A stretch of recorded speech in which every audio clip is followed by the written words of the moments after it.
Hello and welcome to Curious Cats of Mao. We're uh, decided to get together and play a little bit of Curious Cats of Mao to celebrate the backer kit funding. Very happy about that. It's very exciting. And so I invited three of the people I worked with on the book with, and we get together and play some cats. I'll start. If those don't know, my name is Eddy Webb. My pronouns are he, him. I am the creator and owner of the Realms of Pugmire and one of two developers on Curious Cats of Mao. Lauren, how about you? Hi, I'm Lauren Roy. My pronouns are she, her. I am the co-developer on The Curious Cats of Mao. Right. And Ryan? Yeah, I'm Ryan. My pronouns are they, them. And I was a writer for, shockingly, The Curious Cats of Mao. And finally, MK. Hi, I'm MK Anderson. I am the managing editor of Onyx Path Publishing, and I wrote some of the setting and one of the adventures on Curious Cats of Map. Excellent. We're not playing that adventure, just so it's there. So. I have debated it. Like, let me just run the adventure that MK wrote and see how long it takes them to figure it out. But aside from that, too. No, so this is a brand new adventure. And I'm doing something a little bit different than we usually do for these kinds of actual plays. In that we're setting it at third level rather than first level. Usually everyone plays starting characters, but I realized that a lot of actual plays don't show some of the mid-game, if you will, gameplay. So I thought this opportunity to do that. And also B, I'm kind of bored of running first level characters and I want some variety in my life. So some of it is just for me. But this is, as often with these kinds of things, a bit of a play test in the sense of um, we're pretty happy with where the book's at, but there is a chance that things might change between the material you're going to see now and the material that will be in the final book.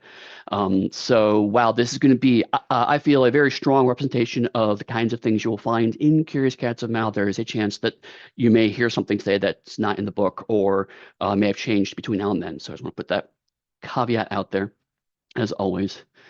Uh, but other than that, does anybody here have any other questions, final concerns, or thoughts before we dive into the game? Yes, if there are any problems with the stream tech from chat side or from my player side, please let me know. I'll fix it as best I can in the background. Excellent. Thank you. And also, we'll all vaguely try to keep an eye on chat, but we're mainly here to do cat things, knock things off tables, and chase laser pointers, stuff like that. So make it easily distracted, is what I'm saying. Okay.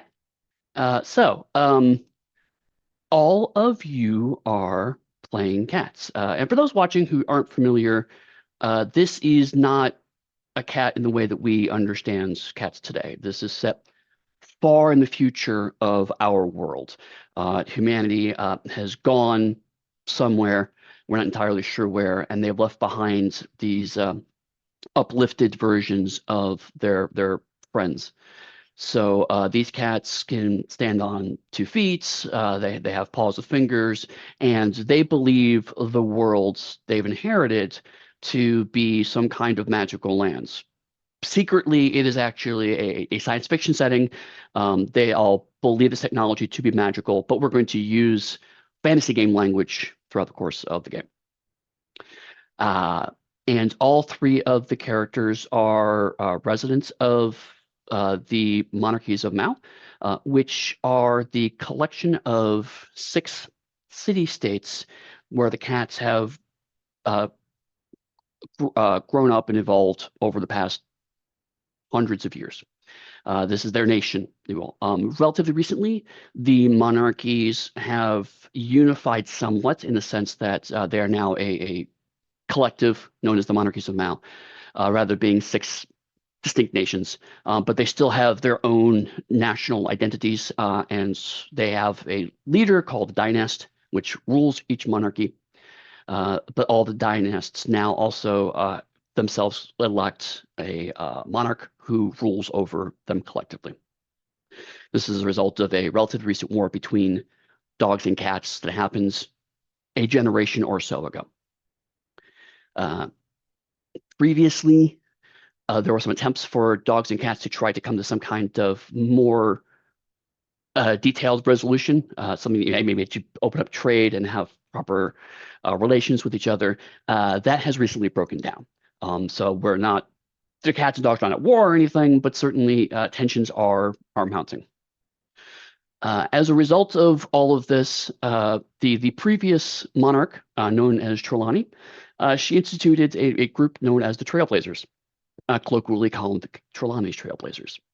And these Trailblazers are basically given a mandate by the monarch and therefore subsequently, supposedly, by the dynasts to investigate and explore areas inside and outside the monarchies, to deal with dangerous situations that could threaten the monarchies in a non-military way, and also to find and locate lost treasures that can benefit and enrich the monarchies and the lives of the cats within.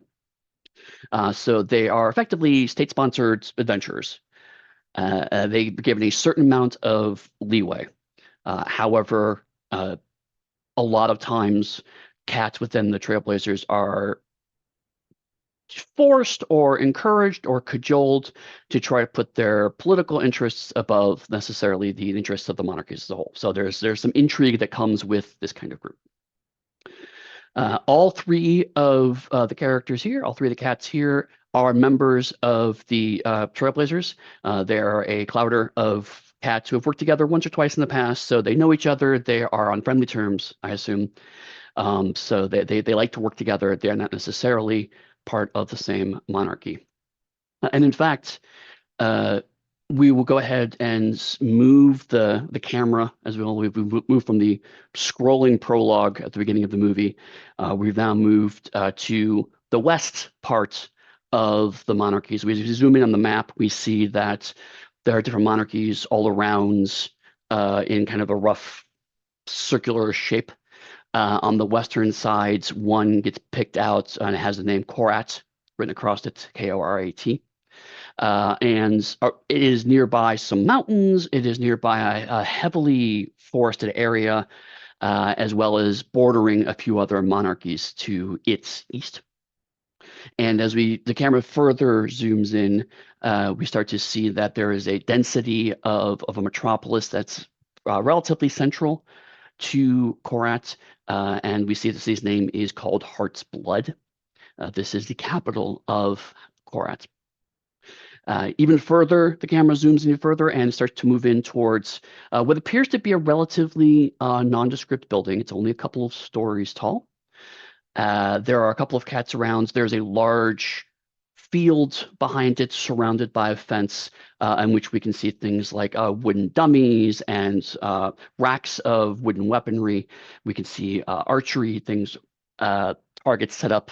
And we do see a few cats in this field who are practicing their various skills.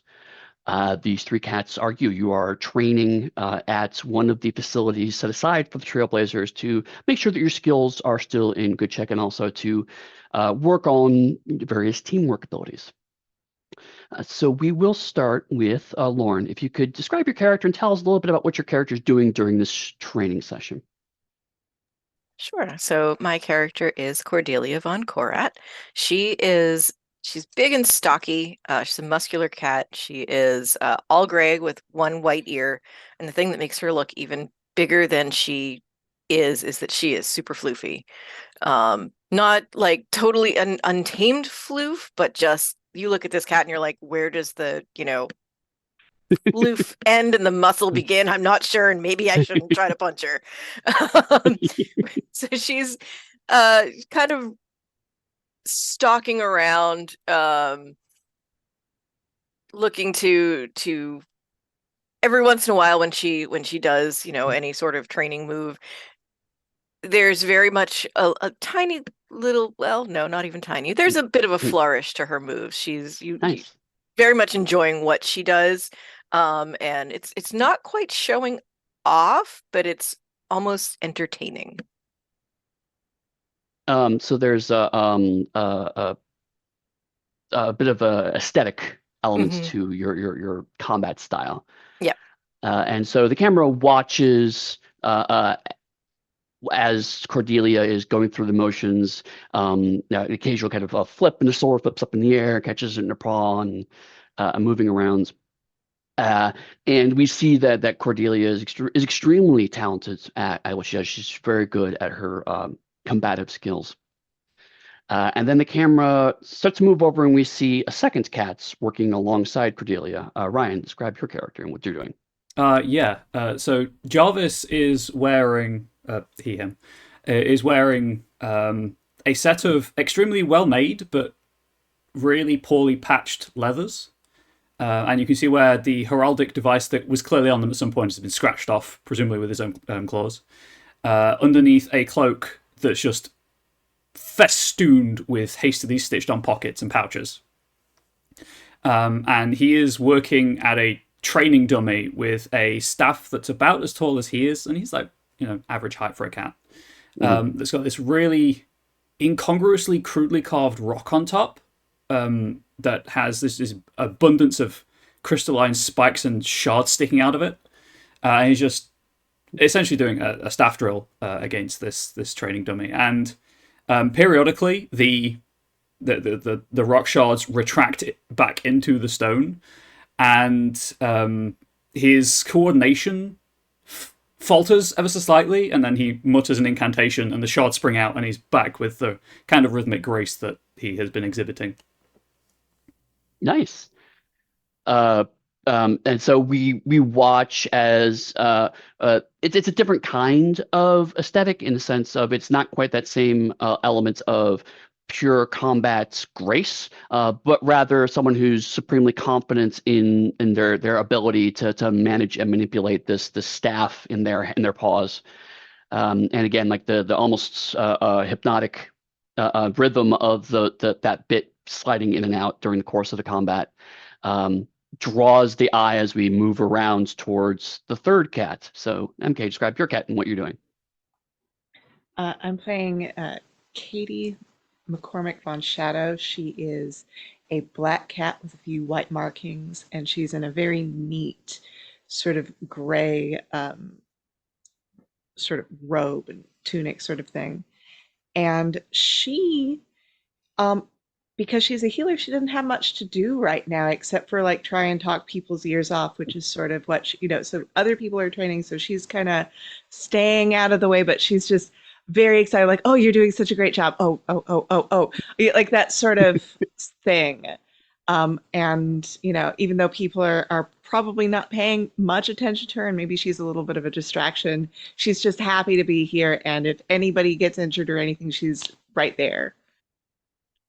Absolutely. So watch, like, kind of like cheerleading from the sidelines, but also occasionally when a splinter comes off one of the dummies or something, Katie's right there, kind of check to make sure that everything's okay and whatnot. So we see that these three cats are very comfortable around each other as they go through this training session.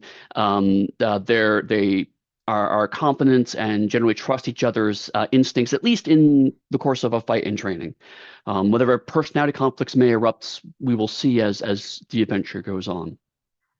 And as the training continues, a small orange cat appears.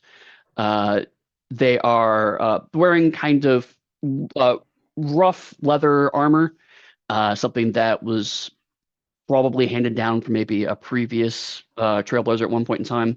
It's a little too big for the cat. The cat's not quite, slightly older than a kitten, but not quite a full-grown cat yet.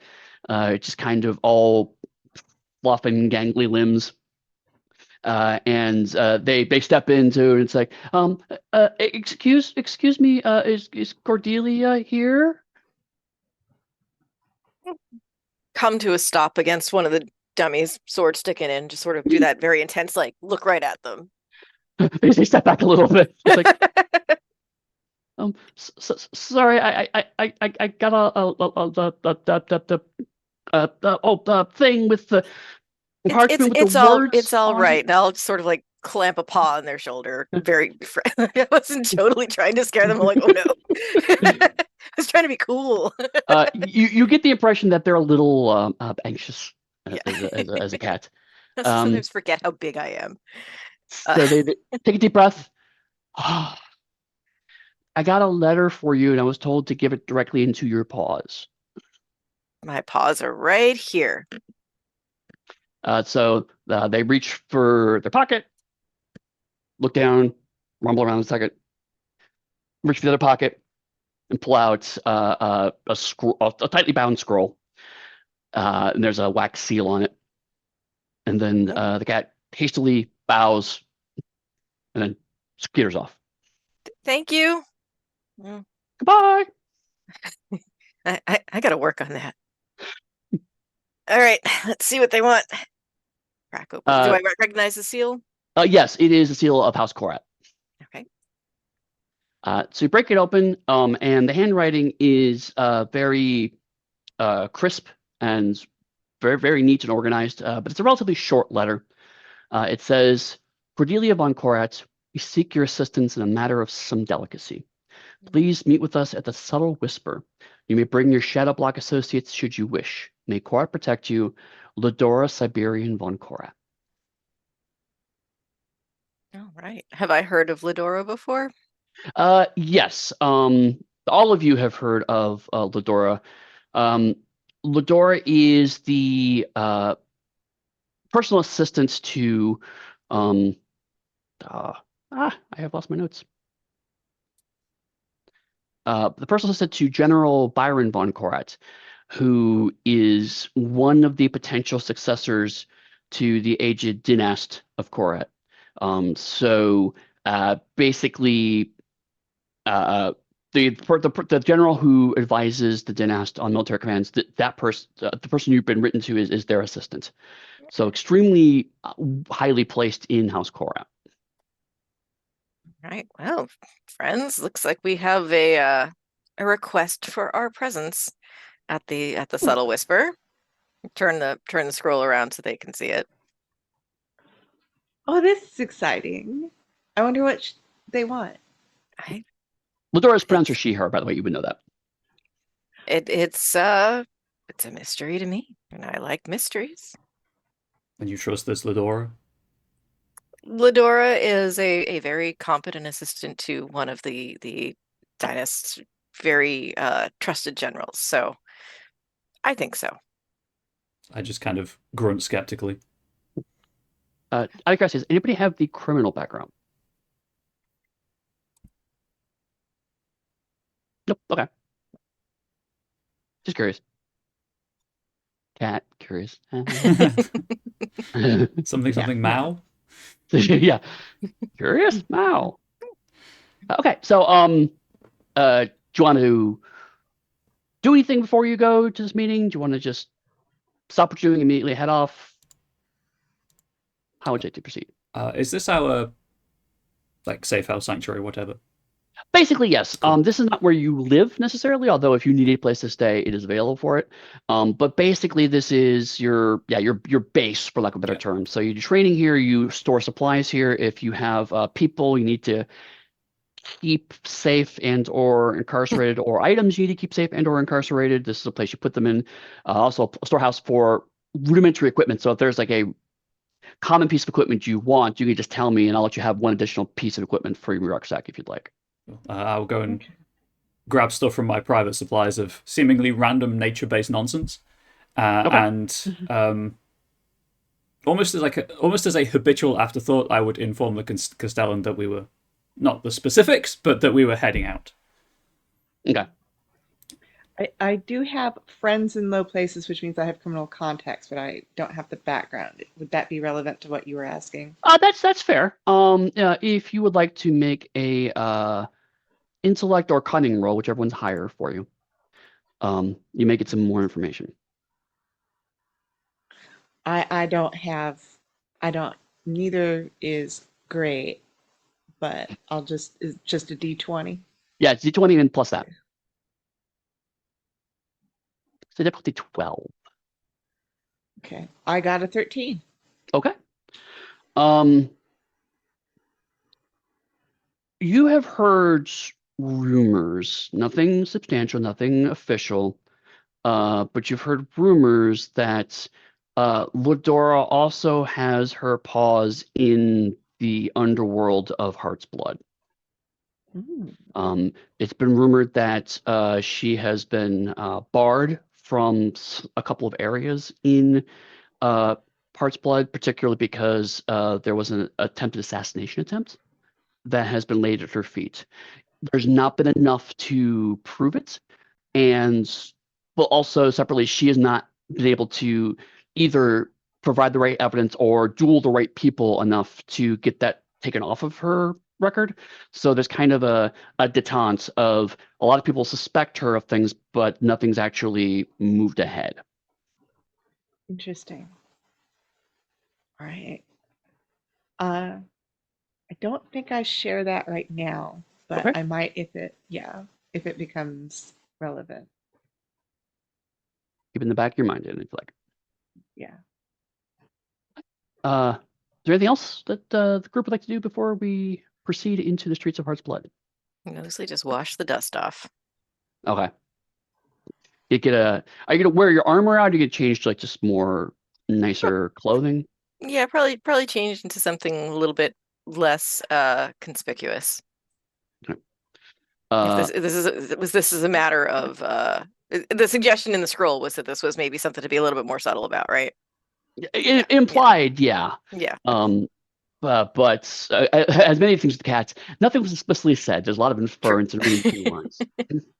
If it suited me to tromp in a suit of full armor, we could, but right now I think Right. it's fine to Is everyone going to also bring things like weapons? I mean, mine's just a walking staff, so Right. So yours is Yeah. fine. Yours looks like a normal horse. I will take my armor off though, and don what is painfully obvious is like a noble's idea of what common clothes, like discreet common clothes are.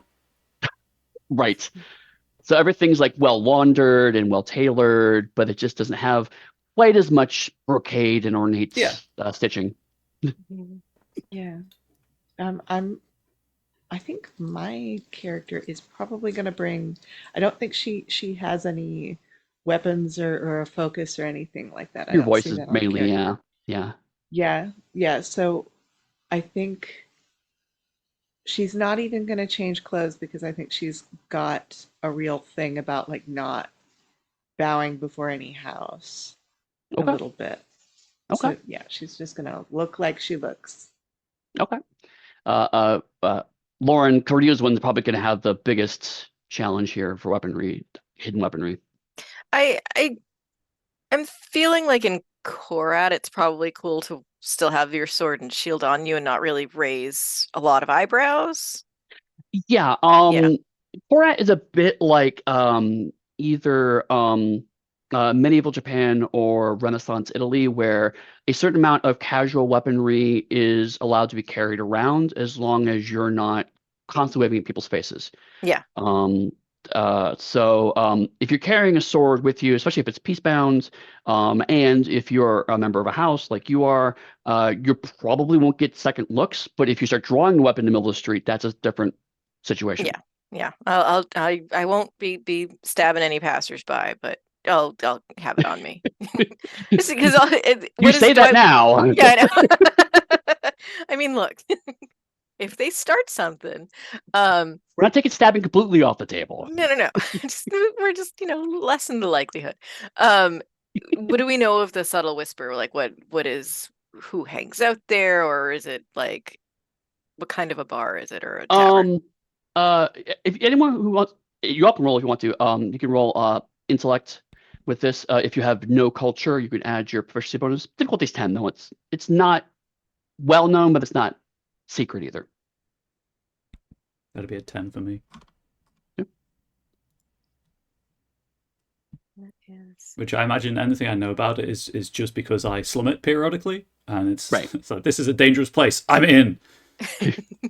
This is a 5. Okay.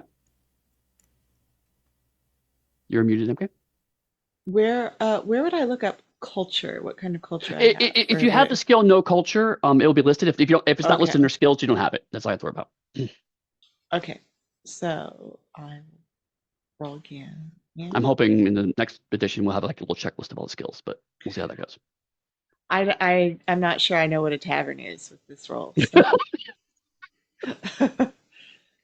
Okay, so the noble knows a little bit about it. To be fair, it's actually not. You probably know about it because it is something that's a little closer to your strata, actually. It is a tea shop. It's settled near-ish to Castle Korat. So Korat is a very hilly monarchy. Again, a bit like bits parts of Italy. And so there's a certain amount of prestige based around how high up the hill you live. And of course, if you live on a very high hill, that's even more prestige. Castle Korat is roughly in the center of Heart's Blood and is on the highest hill in Heart's Blood. So the closer you are to the castle, both in geographical distance and in height, it gives you your station. This is on one of the moderate hills, and it's about 2/3 of the way up the hill. So it is a tea shop that's not for the nobility, but it has a certain amount of prestige. You also know that it's in that nice sweet spot between nobles can go without blinking an eye, but also people that nobles might have to meet with on the sly can also go there without batting an eye. So it is that kind of a Parisian cafe where spies meet up kind of vibe. Regardless of whether or not I know if Cordelia and Katie know any of this, I'll be relaying this as we walk. Okay. As you start walking and relaying this, I would appreciate it if all of you could make a cunning roll using, if you have the skill notice, you can add your proficiency bonus. Difficulty is 20. I do not anticipate all of you making it, but we shall see. I'm double checking, but I'm pretty sure I have Keen Observer. If you have Keen Observer, that does fit, Yes. because this is noticing something that's happening near you. It's a 10. I think I get extra difficulty because Ada has noticed my dice. You're still trying to figure out what a tavern is. Yeah. Yeah, I got a 2. I'm still like, what is a tavern? Wait, there's tea in a shop? Wow. In a shop? How's that happen? It's the best day ever. You grow catnip in a shop. Catnip How would you learn? I got a whop. Excuse me. My cat is trying to roll. I got Roll a like 10. crap, Mom. Let me do it. She's like, "Yeah, these are for me. I would like to bite them." It's just a 10. How about you, Ryan? I wish I could be helpful, but I got a 14. That's fine. It's essentially a hard roll. That's fine. So nothing happens at all as you continue to walk the streets of Korat. And again, because this is built on hills, straight roads and streets aren't really a thing in Heart's Blood. There's a lot of meandering streets and roads and people kind of building wherever there's a bit of flat land or enough that they can actually carve into a hill to build into. So there's no real like straight way to get anywhere, which on a certain level suits the overall cat temperament, but in particular is useful in Korat because that means it's really hard to get troops into any important part of the city in a straight line. And there's lots of places to ambush and attack people, which again suits the Korat sensibilities very, very well. So you continue to kind of meander your way through and eventually do make the subtle whisper. And I'm assuming at this point in time is when Jarvis just finally manages to finish up the description of the cafe. Oh yeah, it's absolutely there's I mean, because we've been together for a while, so Cordelia and Katie would kind of know a little bit, enough to infer reasonably that Jarvis is kind of very bitter about his current station in life. Does not like where he's at, but he has no choice in the matter. And so I imagine it's like it starts off going, so there's this place we went to, and then like we cut to 15 minutes later, it's like, and that's why my cousin got mad at me, and I don't even understand what happened. Pretty much. How did we get Cordelia's doing a lot of here? like, oh, I'm just, that's not fair. And like just repeating what you said. Oh no, you're that kind of friend. Oh Yeah, no. no, I'm a best kind of friend. Love it. Awesome. And as a note, I'm giving you all an additional fortune for that because that's really fun role play. And so you have 3 fortune in case you need it. I'm sure nothing bad will possibly happen during the course of the next few hours. It'll be fine. It'll be fine. But yes, as I mentioned, much like I described to Jarvis, this is a relatively nice coffee shop, cafe-ish. Um, it's a lot of blondes and other light-colored woods. There are some glass windows, which are actually relatively mine, not exquisitely like elaborate feature, but certainly it's rare for buildings to have actual glass windows. But this allows for the light to come in, particularly at certain times of the day. And inside there are lots of tables and booths. So like usually in this kind of cafe coffee shop, it's very open plan, like just shove tables and chairs wherever and kind of cram as many people as possible. This one has a lot of short but still present dividing walls between the different parts of it. And even outside, outdoors, there are several tables and chairs on the outside, but in between them, there's like hedges between each of them and whatnot, enough to kind of demark these areas. So if you wanted to overhear someone next to you, you could, but it's enough of a note for cat culture, like, hey, I would like to have this as private, please. And so cats are very big on keeping secrets, both theirs and other people's. So culturally, it's not done to be seen eavesdropping on people. But that does not mean people don't listen in. They just don't make a big deal. So it's gauche to be caught doing it, not to actually do it. And there's in the center of the interior, there is a small bar where you can order coffees and catnip teas and hot chocolates. Yes, cats will not die from chocolate that has been spread out. So I get that question weirdly a lot. It's like, yes, no, it's okay to have chocolate. It's fine. But other kinds of hot drinks, as well as colder drinks, should people want them. And in the off to one side, you do see that one of the tables has 6 chairs around it.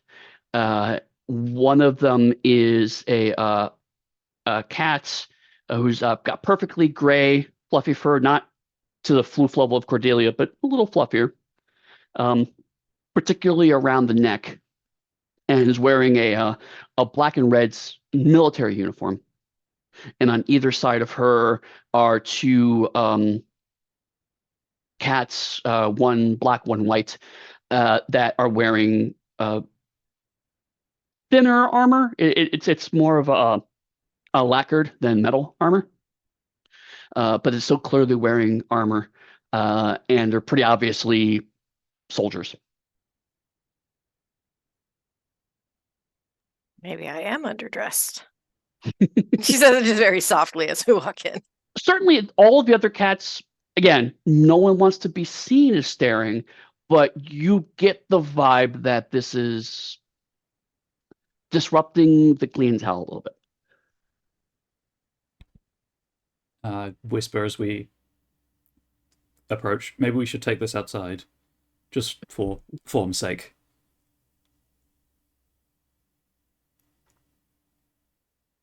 Maybe. But we should make our introductions first, right? I think so.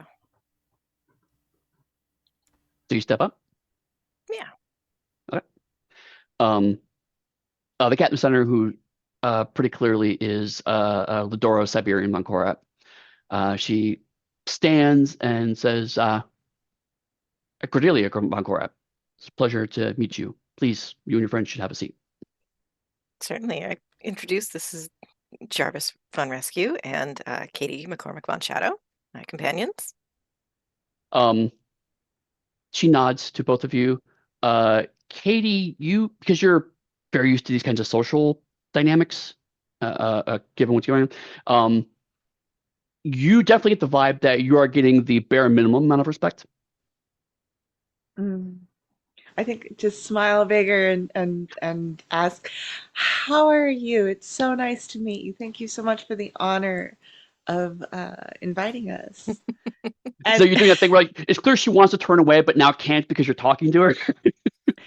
yeah, exactly. She's I mean, and I've got some talent at making friends out of I believe you have immaculate grooming. people. Mm.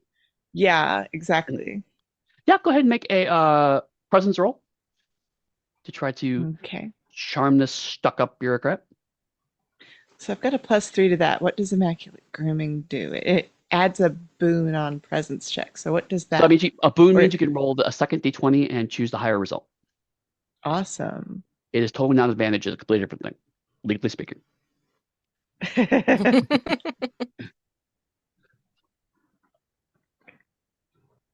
I got a 19 with my +3.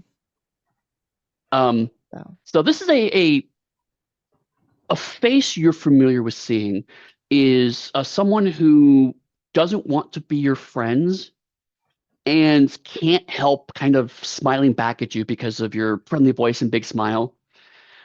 So uh, she kind of is doing she's doing the kind of polite stiff smile, but it actually starts to melt a little.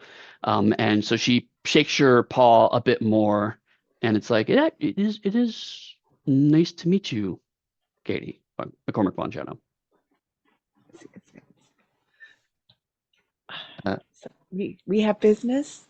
yes, please have a seat. Do you want to sit down? Yeah.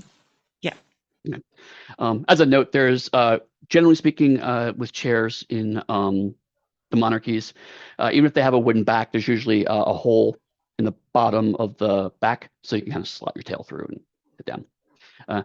Of course, if you have a particularly floofy tail, it may occasionally be a problem. I have to take a couple of extra seconds to like figure out. Kind of shove it in a little bit. Yeah. It's gonna get stuck later. Thin tail bias. Uh, and Ladora waits until you're all seated before she takes her seat. And then from under her uniform, she pulls out looks like a silver circular amulet. That's what I'm looking for. And she lays it on her uniform, and she presses her paw against it and mutters something. And there's a kind of sounds like a bubble bursting sound. Jarvis, I assume you want to roll on this, but anybody who has the no arcana roll or skill can make an intellect roll to find out what happens here. If you don't have the no arcana skill, you can't make this roll. 22. I crit. Okay. Oh, I triumph, I should say. It's not a Okay. crit, it's a triumph. Legally distinct. Legally distinct. As a triumph, you immediately recognize this is a amulet that not only other people can't hear what's being said inside of a certain area, but also they hear something different. So this is not you're not sitting there talking to each other in a cone of silence where your lips are moving but no sound's coming out. I'm saying I need you to murder somebody, and people outside this bubble are hearing what a lovely day it is. So it actually distorts and changes the conversation. These are extremely rare.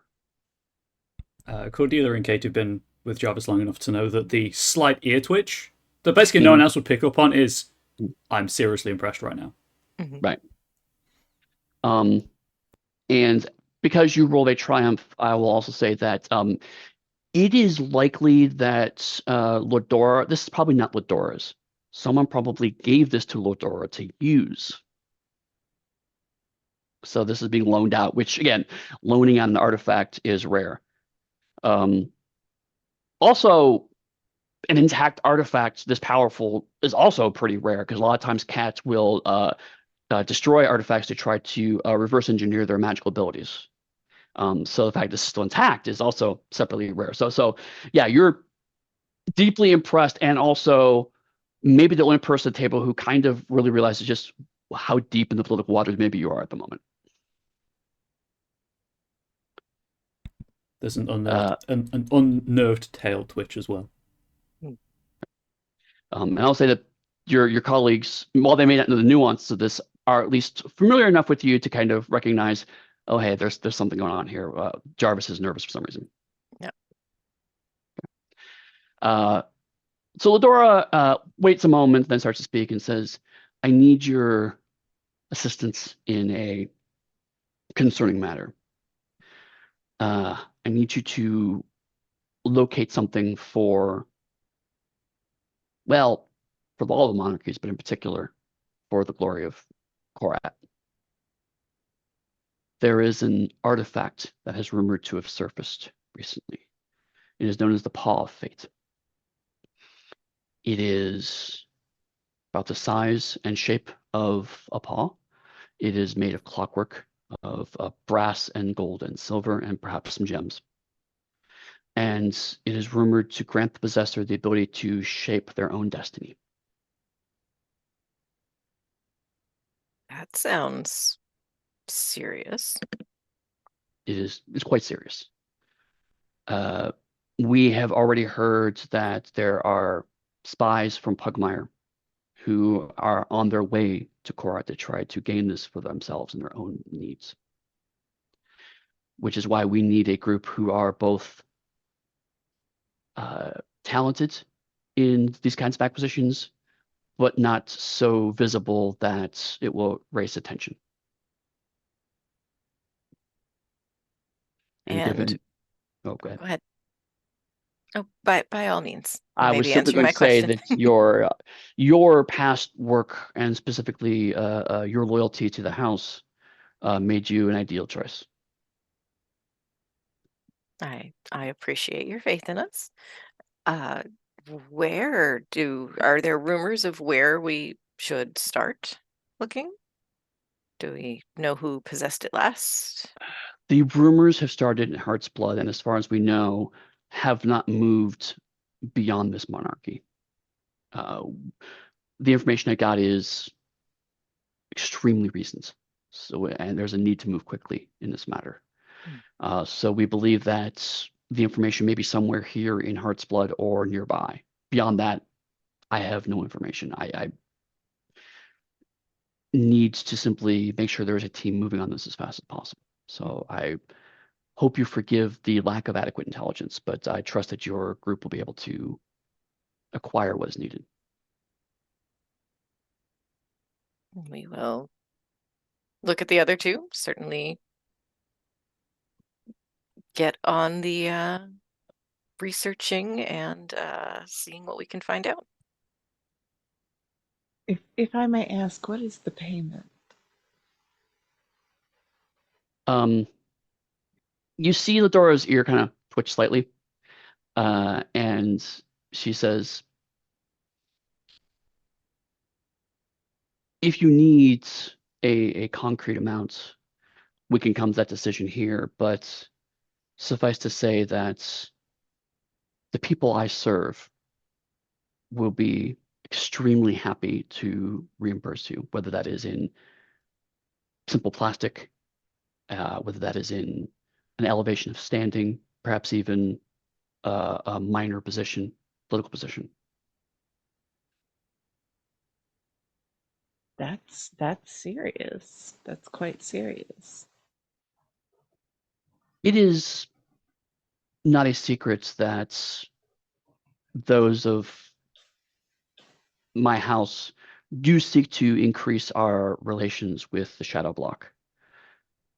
So this may be an opportunity for both of us. It will give us a adequate reason to reassure some of our more hardline conservatives that this is a beneficial thing, while also giving the Shadow Block a impetus to seriously consider any kind of relationship or political alliance with our house.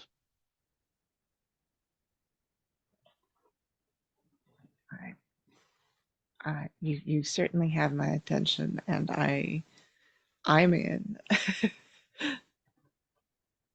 What about you guys?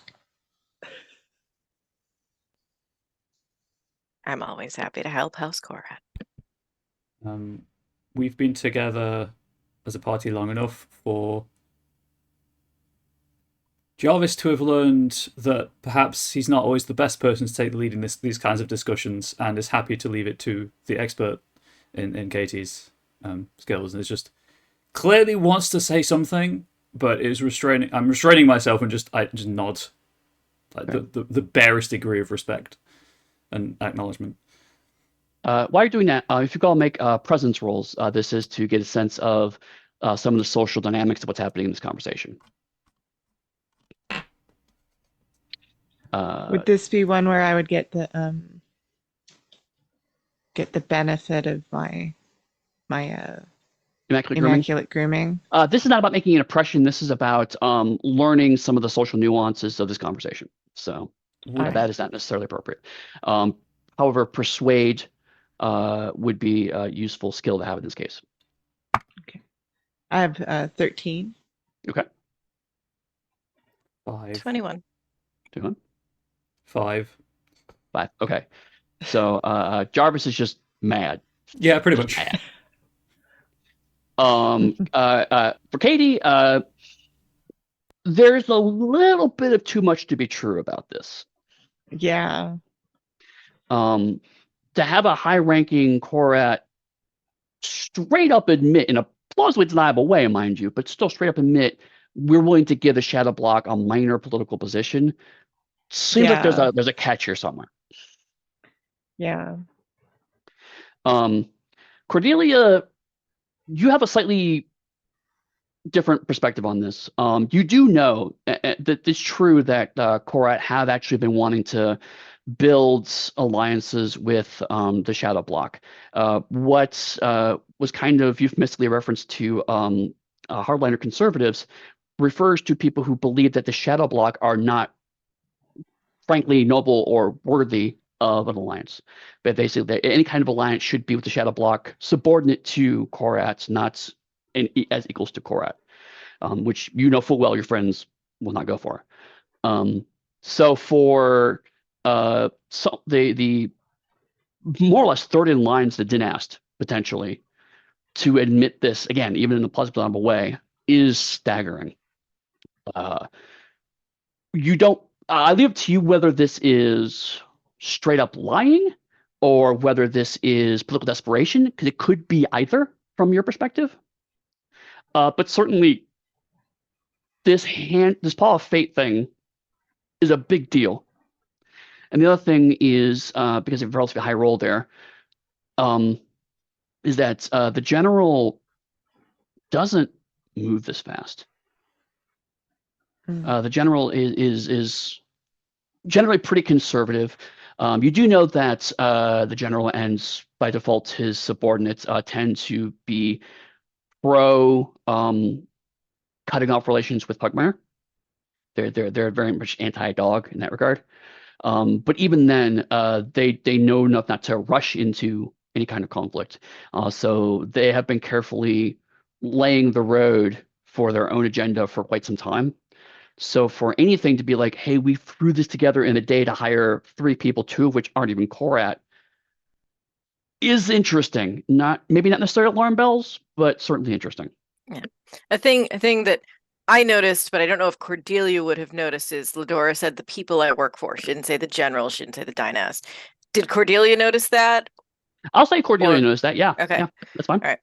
All right. Again, could be plausible deniability. Yeah. Yeah. But also could be a different power play that you may not be aware of. Yeah. Okay. In noticing that Jarvis is not super on board here, and the way that Ladora has spoken to Katie. Well, we will. How do we get in touch if we have questions, concerns, progress?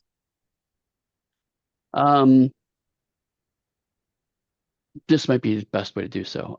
She hands her paw over to her right side, and the soldier to her right puts a rolled up piece of vellum in her paw, which she then hands over to you and says, simply write your message on this and then seal the clasp around it, and it will come to me.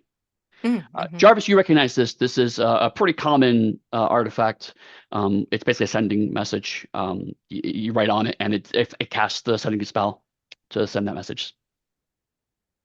That sounds It's like a one thing I'm shot, gonna though. You only get it once. hand that right to Jarvis. It gets squirreled away in a pouch. Okay. There are so many. I'll probably forget which one at some point. Oh no, there's a piece of paper somewhere in your pouches. Do you have anywhere we ought to go first, since you have, you said you have this lead? If only thing I can think of is maybe if you see some dogs around Korats, they may know because we know that Pugbear are sending spies. Okay. So we'll look for some dogs. Very well. She stands up, and the soldiers stand up immediately after her. And Ladora goes, then I won't keep you. You can feel free to keep the table for as long as you like, and anything you have will graciously be covered by the house. She bows and leaves. And then as she walks away, that kind of bubble popping sound hits in your ears again. And you can actually hear some of the conversation around now. You didn't realize it before that they had been muted, but now that the bubble pop again happened, you can actually hear some of the conversation around you spike up in volume slightly. Right. It's weird. Cordelia is definitely like, It's like, so Weird. I'm going to be a minor lord. no, I'll think make I'd be sure that darling they're at like, it. you would be. Yeah, they're out of earshot at now. it. Yeah. Yeah. Once they're sort of out the door, and I'll sort of glance around and see if anybody's looking at us and kind of mean mug at them if they, look too long to kind of discourage. But then I'll fill them in on what I noticed in that conversation, that there's something else at play here, and I don't know what it is. I don't know much about Ladora aside from her being the general's right hand, but some of the things just either don't add up or feels like there's information missing. And You mean I'm I not going to be Dynast? I mean, you never know. Shadow. I will never rule anything out for a cat to set their will to something. But I also did notice that she said the people she works for, not the general or the dynast, which I that could be just needing to be subtle, could be not wanting to specifically say that this is directly funded by, but I don't know, some things seem a little, cats have their secrets, a little extra secretive. Sounds like once again we're the cat's paw working to the whims of an unknown master. Mm. Living. I was just trying to think of an appropriate, idiom. It's actually very appropriate, but also funny. So I think I forgot a weapon. Just occurred to me I could use a weapon.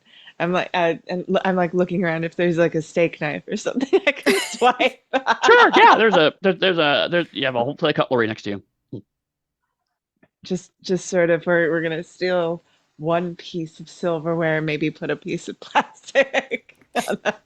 Could just go back to the safe house, but no, we'll just steal from the tea shop. Yeah, no. You now have a one die four weapon that does edge damage. Awesome. 1d4. So it's not much, but I'm more of a healer anyway. Right.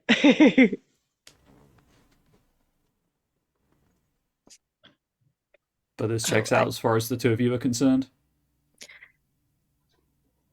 It seemed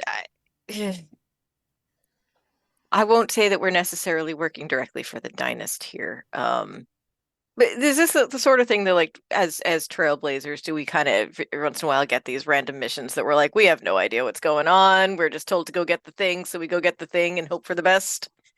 Yeah. Yeah, that's Yeah. pretty common, sadly. The fact that you have to be given this much information is a bit unusual. Usually, go do the thing. Don't understand why. Okay, I do the thing. Turns out there's there. you tripped over 5 political intrigues on the way to the thing. That's usually how it goes. This is Yeah. more of the political intrigue is a little more upfront than you're used to. Yeah.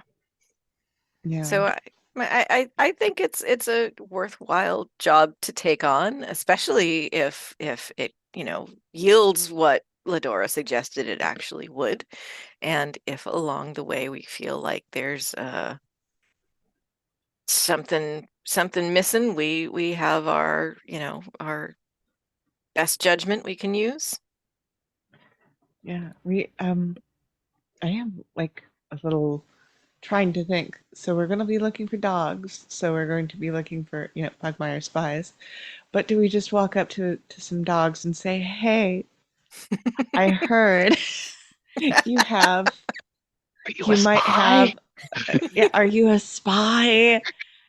Are you here looking for a really valuable hunk of metal? Because we are too." Let's join forces. You can't just walk up to a dog and ask them why we're here. It seems a little crude. So the lead is it's not nothing, but it's not much. Mm-hmm. Are there spots in town where dogs tend to go if they visit? There are a couple of locations to the west of Heart's Blood. Basically, if there are dogs who, for some reason, decide to go through the Fearless Forest to the west, they usually don't want to hang around too long. So they go to the west side of town, do their business, and then leave again. So it's not too different from the river wall, which is the cat quarter, Pugmire being to their east, in the same rough idea. But there's not unlike Pugmire, Hearts doesn't have like a here's where the dogs live section. In fact, dogs pretty rarely live in Korat because they're frankly just usually not comfortable there. That doesn't mean it doesn't exist. There certainly are the occasional dog and even some mice and rats who live in Heart's Shadow or Heart's Blood. But it's just not as frequent or cosmopolitan, say, as say the Kingdom of Pugmire.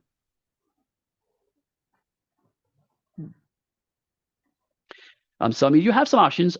You can try to go to maybe some of the more mercantile parts of the city. That's a good chance where dogs would come to probably trade.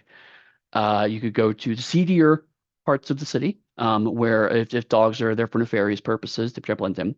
Also, to be honest, just because Pugmire spies are here doesn't necessarily mean they're dogs. Yeah. Fair point. There are several cats who have pledged their loyalty to Pugmire as a king. I mean, I've got friends in low places, You do. and that means that my criminal contacts might actually know something if somebody's sniffing around. Yeah. If you want, you can spend a fortune, and I'll give you a name. Yeah. Yeah. Okay. Yeah. I mean, if that's okay, I'll spend my fortune. Yeah.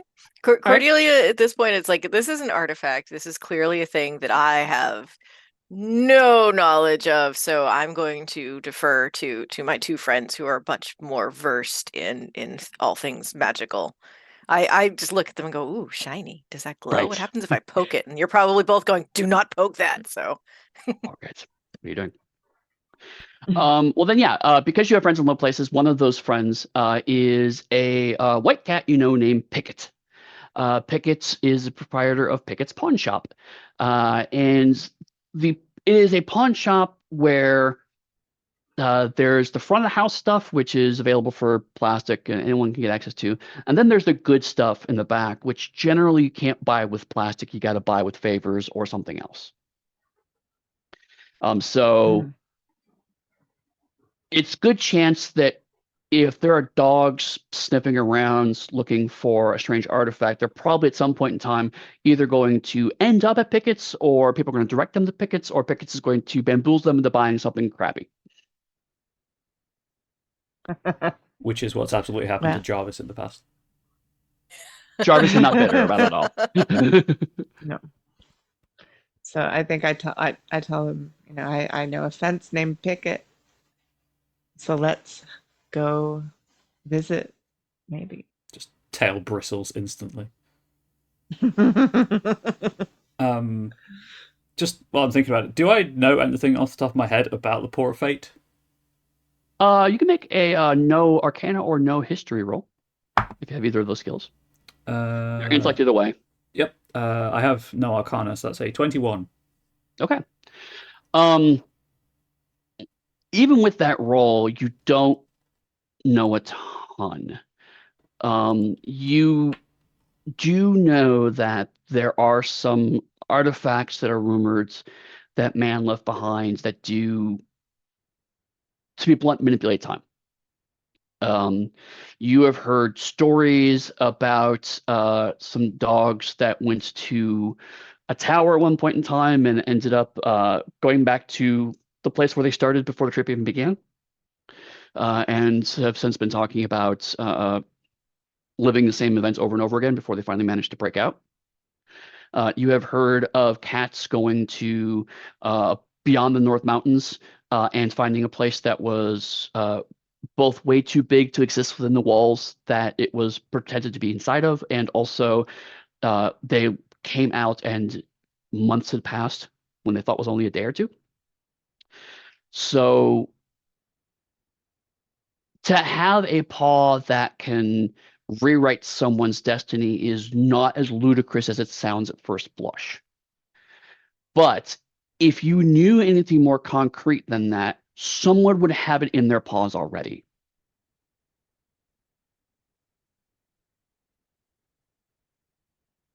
So that's all you get. To be fair, that's pretty much all I expected to get. So.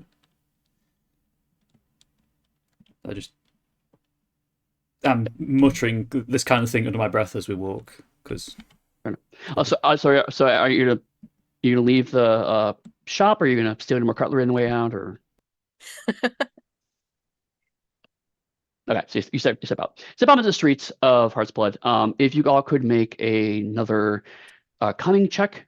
If you have skill notice, again, you can add your proficiency bonus. Difficulty is only 15 this time, for reasons that will hopefully become clear. 19. Okay.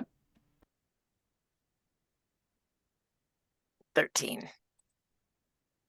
I don't even notice the tap. Okay. So, You're looking behind you to make sure no one saw you steal the knife. exactly. And also thinking about what your new noble title is going to be. Jarvis, however, as you step out, Jarvis is thinking, okay, dog, gotta find dog, gotta find dog, gotta find dog. And you look out, you see a dog. Kind of in the crowd of the people milling around outside, you see a dog that's a little shorter than the average dogs. They're about cat height. They have white and black fur, but there are chunks of the white fur that have been dyed red, so that she is, interestingly, her fur is now in Korak colors. And she is wearing a big, heavy cloak, which seems a bit out of place at this time of day, but if you're looking, kind of glancing over a crowd, you can see why she would blend in. I'm going to check something real quick. And so both of you lock eyes.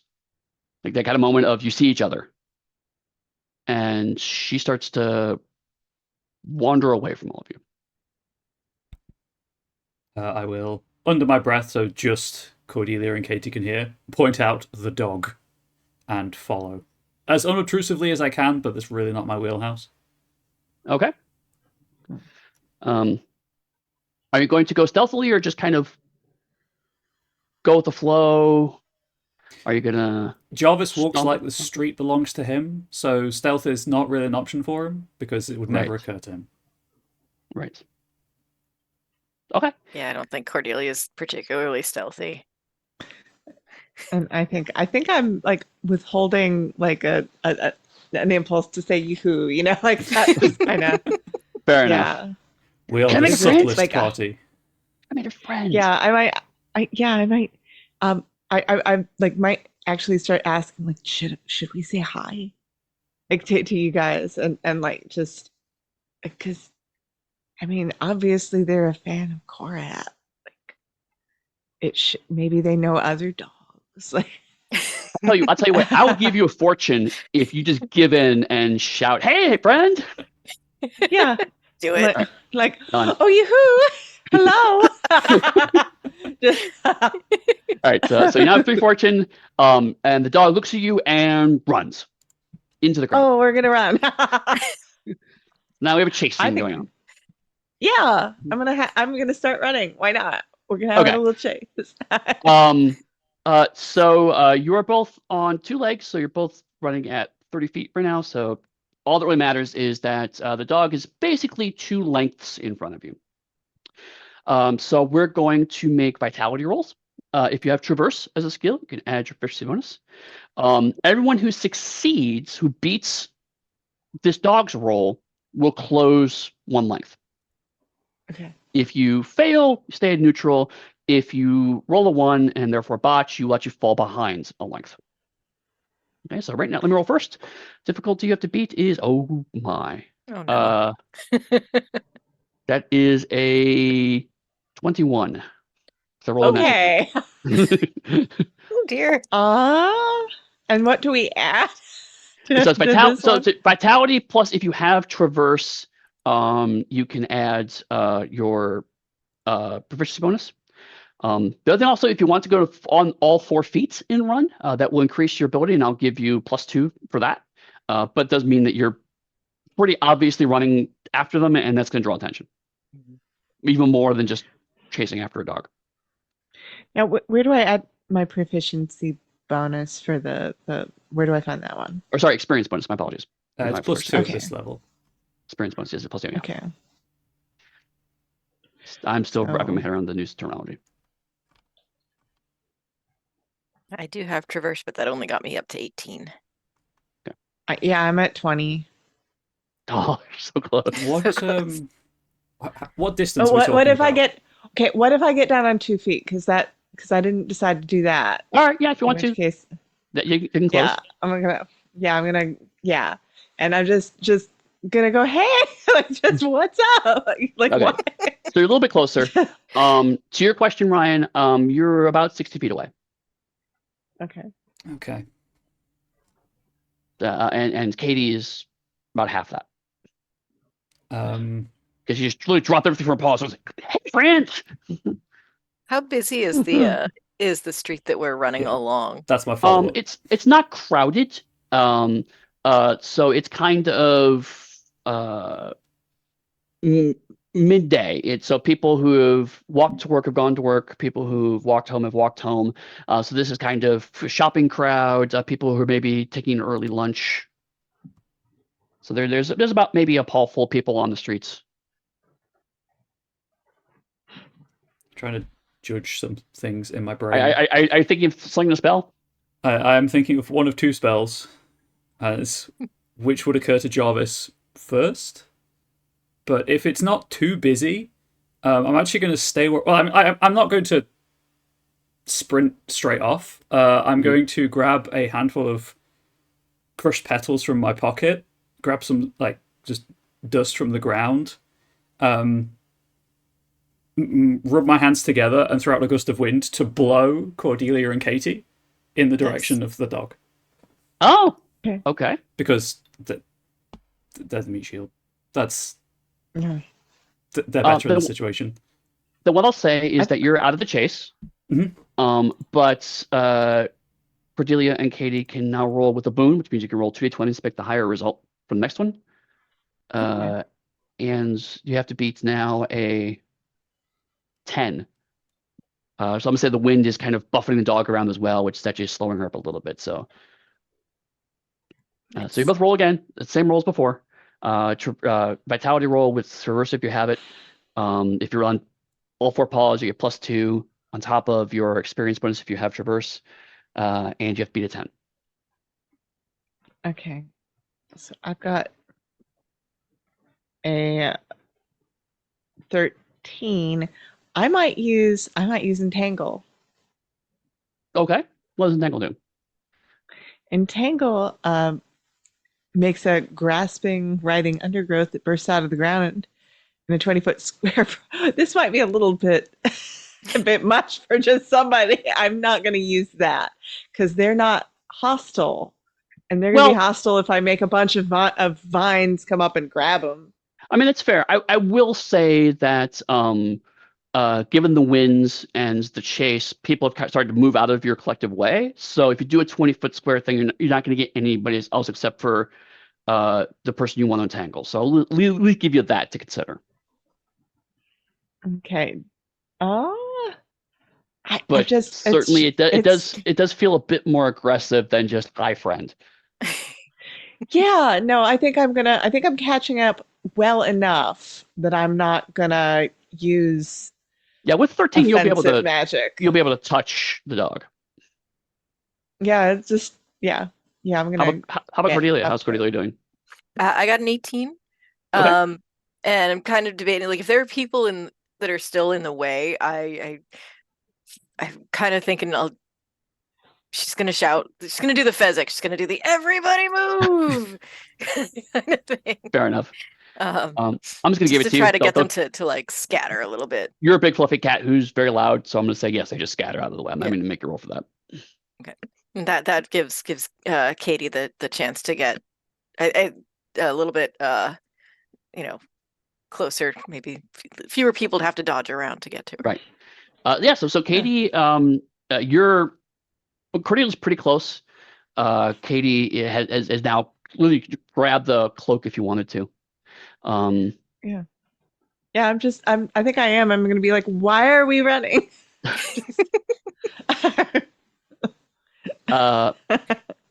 So is your intention to say, "Hey, friend, why are we running?" Like charm them into maybe stop running, or is it to distract them long enough to grab them to get them to stop running? I'm trying to figure out what your tactic is here because that'll help me to figure out what kind of rolls best. I think I'm gonna use charm here because it's what I'm good at. Okay. Um, Well, then you go ahead and but make a presence roll, and immaculate grooming does apply because it's the first time you met them. okay. So And difficulty is gonna be 10. I beat that because I rolled a 9 and then I've got +2 and then I've got +3. So math 14. Okay. So you're like, friends, why are we running? And the dog actually starts to trot to a jog and look back. And you can see that she is scared out of her mind. Some people started chasing her, so it makes sense. Right, right. But it's again, because you're very kind of socially adroit. It's a little more like, wait a minute, why are you being nice to me? Scared. So it could be some of it is you're chasing me, now you're trying to be nice to me, but also like there's a certain amount of she expected you to not to be violent, and that's not happening now. Yeah. No. Like what are are you having a hard time in Korat? They give me a hard time too. I'll stop concentrating on gust of wind at this point, and Okay. the 60-foot column of wind disappears. Yeah, the foot chase is over, so all of you will catch up pretty quickly. And I think I start telling her, it's sort of a very short life story. Like, I am from the Shadow Block. I am not of House Korat. I'm here in this country. Basically, everywhere is kind of a foreign country for me. So I guess that's got to be kind of like, coming from Pugmire and being just talking her ear off real quick. And she turns to you, and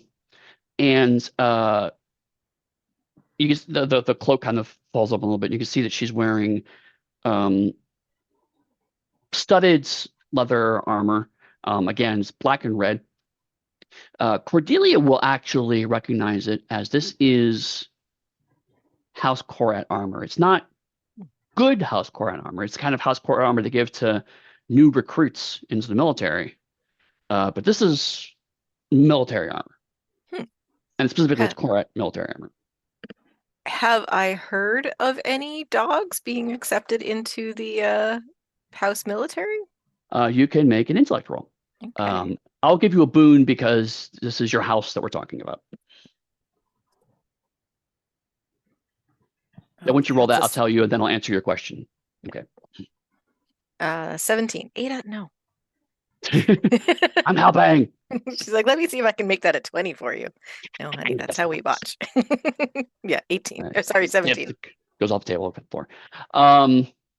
You actually have, now that you think about it, you have heard that there was a dog who was stationed in Korat as part of the Pugmire diplomatic corps and decided to remain behind. You don't know much more than that, though. Okay. So back to the question. The dog looks at you and she goes, but I was from Pugmire, but I'm not anymore, and yet still people are chasing me.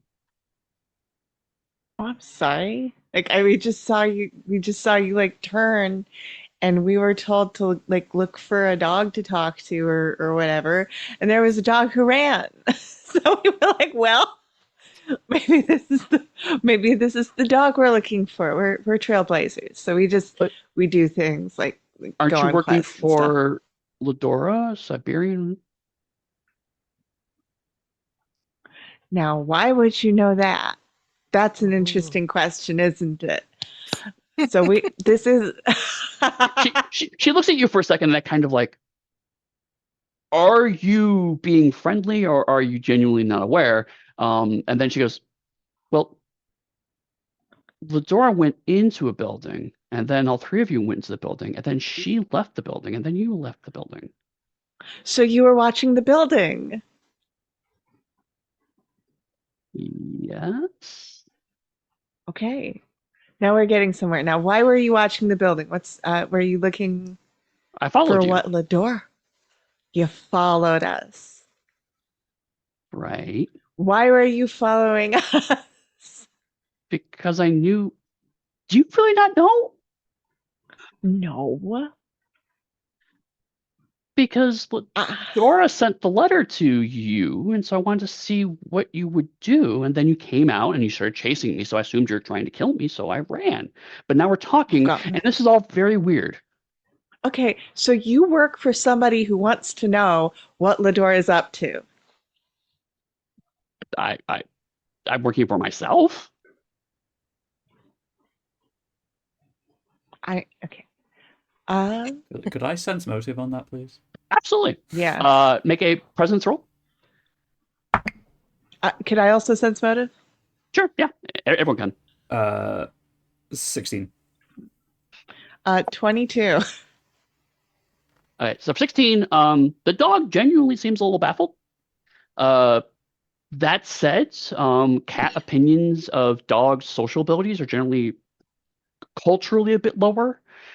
So how you want to interpret that is up to you. But I will say that Katie, again, being much more socially adroit, this dog definitely seems genuinely like this dog thought you were going to murder her, Oh, and now is super confused that she is still alive. yeah. So I'm sorry we scared you. The thing is, I know that I guess I wonder why you wonder who Ladora is talking to. She looks around, and the street is now generally empty because the average cat citizen is I'm walking along, I'm doing my shopping, suddenly there's a huge wind, there's people running by, there's people screaming at me. I now suddenly have better things to do. So most everyone has left. But she still looks around, like she's listening, it's like, aren't you going to find the Paw of Fate? Perhaps we should have this conversation somewhere more discreet. Yeah, yeah. Um, let's. I, I I, mean, I, I appreciate that. You'll understand if I don't want to go to somewhere private and shadowy with a bunch of cats who I 5 seconds ago thought were sure. going to kill me. Oh, Is it's. there like an Yeah, outdoor no. cafe, maybe? Yeah, is there like no, like a no, yeah, I mean, there's the let's go gardens to of a the tea second shop. location. You're gonna be okay.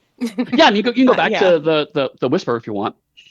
Yeah. No, we'll buy you. I mean, we probably can't. We'll probably can't do it on Ladora's tab anymore. But actually, I can probably talk him into it. To But be fair, you've been gone for it's like maybe 10 minutes, so theoretically, it's part of the same visit. That's still open. yeah, yeah. We'll put it on the tab. So we might be looking for it. What do you know about the Paw of Fate? Because this is the first I've heard of it. Okay, so you make your way back. I'm assuming you get Yeah, an outdoor table this time, so you can see sure. kind of people Yeah. around. And so she sits down, um, and she she takes a crossbow actually that was hanging from her side under the cloak and puts it on the table.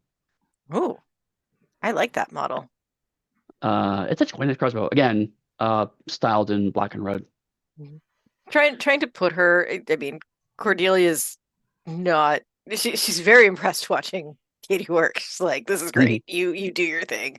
But also trying to do a little bit of Yeah. like the fellow soldier trying to put her at ease, kind of like, oh, I like your crossbow. That's really neat. Yeah, I I think you am have a. I think you have a. friendly. I think you have a trick for engaging with military types. Oh, rank has its privileges? Yeah. Oh, hey, look at that. So I'll just say that if you want to for social roles, you'll be at a boon because you're talking to a fellow soldier, Okay, yeah. particularly in your military. But back to Katie's point. I'm sorry. Jarvis had asked about the paw, right? Katie had asked Mhm. about the. Hated paw. Okay. It's like so. I well, I start at the beginning. I was originally a soldier that was here to help protect the diplomatic corps from Pugmire here. And we lived here for several years. And I grew to really love the monarchy and the culture. And I really felt like there was a strong connection. I felt more at home here than I ever really did in my own city. So when they were asked to leave, I gained permission from the Corps to stay instead. And so I uh, became a citizen of Korat, and they brought me into the military to reduce rank, but they still let me in. And uh, I've been remanded to menial duties for General Byron von Korat. Peeling potatoes, cleaning up the muck, that kind of thing. And I did it because I thought, well, this is a way to kind of ingratiate myself in. I mean, I've been a soldier. I know sometimes you have to pay your dues before you get respected. And then last night I overheard uh, Ladora talking to someone, I don't know who, about this Paw of Fate. And apparently it can rewrite destiny or something. I don't know. I don't understand magic. I don't understand any of that stuff. But I know that Ladora wants to use it to start a new war of dogs and cats. Well, I wouldn't like that. I wouldn't like that. Goodness. And the other boot drops. That's not good. Has she given us her name yet? Oh, yeah, sorry. I got so Nope, wrapped up in the being I didn't know chased if and she not was being like chased and deliberately being. not giving it to us, or No, if she we forgot. yeah. No, she's apologizing. She, no, I'm sorry. I was being Yeah. chased and I was being fed tea and it's very confusing. My name is Sasha Malamute von Korat. Well, Nice to very meet you, nice Sasha. to meet you. We should still look for this thing. Like, if somebody's looking to use it to start a war, then we should I don't know, maybe get Sasha a promotion instead. I I would think I'd prefer settle for that. not having to fight my former friends and family on the battlefield. That's a that is a Yeah. point. And it's people like us who fight the wars, you know. Hmm. I don't think she's going to be on the front lines, is she? Probably not. No, Ladora, no. no. So let's we should still find this thing. And that way somebody else doesn't have it. I mean, seems like a good idea, but Okay. I don't know where to find it. Only thing I knew was I knew Ludor was going to hire someone, so I figured by following you, I could find out where the paw was and then hopefully grab it and stop it from getting Ludora's paws. And that didn't happen. And then there was tea, and now I'm here. Well, we're trailblazers. I mean, we're supposed to do what's good for the all the monarchies, Hmm. not just for Ledora. So, you want to come? I guess. I mean, can I? If you want. I mean, you might be busy. Your pioneers have remarkable leeway, do they not? I'm not a pioneer. I have to go back on duty soon. Well, okay. What Well. I guess. Well, is there a place we can like meet you when we have it? And I don't know. would I Um, technically outrank her? Like, could I say I need this dog for reasons to help us out? let me put it Or this way. yeah. Given a high enough bluff roll, Katie could outright this dog. This dog is not really in the military. Right. I mean, Yeah. if there's a rank below private, this dog probably has it. Mm. Yeah. I mean, I guess the question is, Mm. would you like to join us? And if we can make that happen, we will. I would like to help to stop this, yes. And uh, she kind of looks at Katie. Like, you're really nice, and I want to help you. Okay. Well, I want to help you too. Like, we're not gonna start a war, God. Okay, yeah. If we can do it in a way that doesn't get me in trouble, because I still want to, I do love Korat. I want to make sure Korat does well. So I don't want to disrupt that. But if we can do it in a way that doesn't interfere with that, then yeah, I would love to help. Like, I'm trying to think. Are we gonna get this dog in trouble? We're probably gonna get this dog in trouble. So Like, I'll give you some cultural context here. Uh, this is uh, uh not it's not typical, but it's not it's not bizarre, right? It's not utterly bizarre. Um, so I guess the best modern day analogy would be someone who's outwardly gay in the U.S. military, right? It's not unheard of, but they're going to get treated differently. yeah. So if you take this dog along, there's going to be a certain amount of cultural and institutional racism that you may come across that this dog's going to experience. But this dog also has sworn loyalty and is a military officer in Korra, and that does carry some advantage. Even though she's low ranking, Okay. she does have some advantage. And cats, if nothing else, love a title. Okay. So So, it's not. I'm not telling you don't bring this dog with you. I'm telling you that this dog will make your lives easier in some ways. Certainly, having another strong arm, especially one with ranged weapons, will be great. But on the other hand, certain other social challenges might be difficult. But given Katie's blisteringly amazing ability to make people friends, that may be not as big of a problem as it currently appears. yeah. Yeah. Let's bring our new friend. That's All right. my manners. Forget them. It's been a while. Jarvis. No family name given. Just Jarvis. And I suppose the question is, would you like to act as our liaison for the military and any other dogs that we may encounter while trying to avert a war? I could talk to dogs. Military, probably not a good idea. So one is better than none. It's a title. It gives you plausible deniability, and it gives us a reason to second you. Right. Well, she points to Cordelia. It's like, I suspect she's probably going to do better than I am. Well, I'm a fellow soldier of Korat, so we are happy to have you along and appreciate your willingness to protect the monarchy, and I think we can work it out. Okay. Then I should go get the rest of my equipments. And then do I meet you back here? Should I meet you back at your place? Do you want to meet somewhere else? Maybe at our place, because I definitely have to go get my stuff. Yeah, it's probably. I should probably get my scythe and not just a Knife. Steak knife. Cordelia is pointedly not looking at the knife. Okay, then we say 2 hours. Sounds good. Sounds good.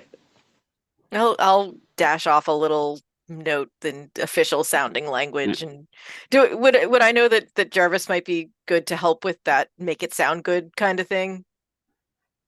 Honestly, you're probably better to keep it kind of extremely Short and sweet. Yeah, just like, this dog is now in my commands, and actually, there's a cost benefit thing you can do here. You could just do straightforward. This dog's in my command. Pull rank. Mm-hmm. If you want to put something extra on it, this could do well or could blow up in your face. You could say that this is in service of Ladora. That's technically true. Yeah. I mean, my sense of drama is just screaming, "Do it!" But all right, we'll do it. Okay, so basically, it's the this dog is now under my direct commands, as per the directives of Ladora von Korat. Yeah. Because again, because of the way cats talk, it's the use whoever you can get to get this done. Mm-hmm. I'm doing that. So okay, and I will give you a fortune for no reason whatsoever. Oh no. Might blow up in our face, huh? There's a chance it might not. You don't know. Mm-hmm. You don't know. You might not. You don't know. do we want to highlight It could be that great. cats can have a personal fortune pool? Oh, that's a good point. Yes, I have been kind of doing group fortune because thus far all the awards have been fortune. But since you have done this specifically, Lauren, if you want to, you could take this fourth fortune as your own personal fortune pool rather than for the group fortune pool. I think let's stick it in the group pool. Okay. Thank you, Brian, for reminding me of that. No worries. Okay. So we're now at 4 fortune. Unless there's something specific you want to do, we could just kind of jump to a couple hours later. You have all of your equipments in your rucksack, including your steak knife if you still want to keep it. Yes. Okay.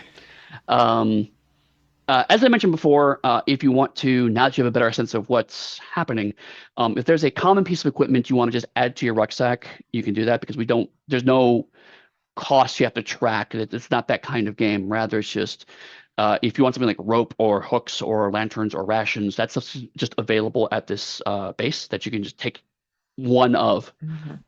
And then afterwards, if something your character would have packed but we didn't discuss, then you can also make rolls after this to try to see if you would have retroactively remembered to take it. Mm-hmm. But if something, I need this now, you can have it now. I guess I'll take a rope. Okay. Never go bad with rope. I'm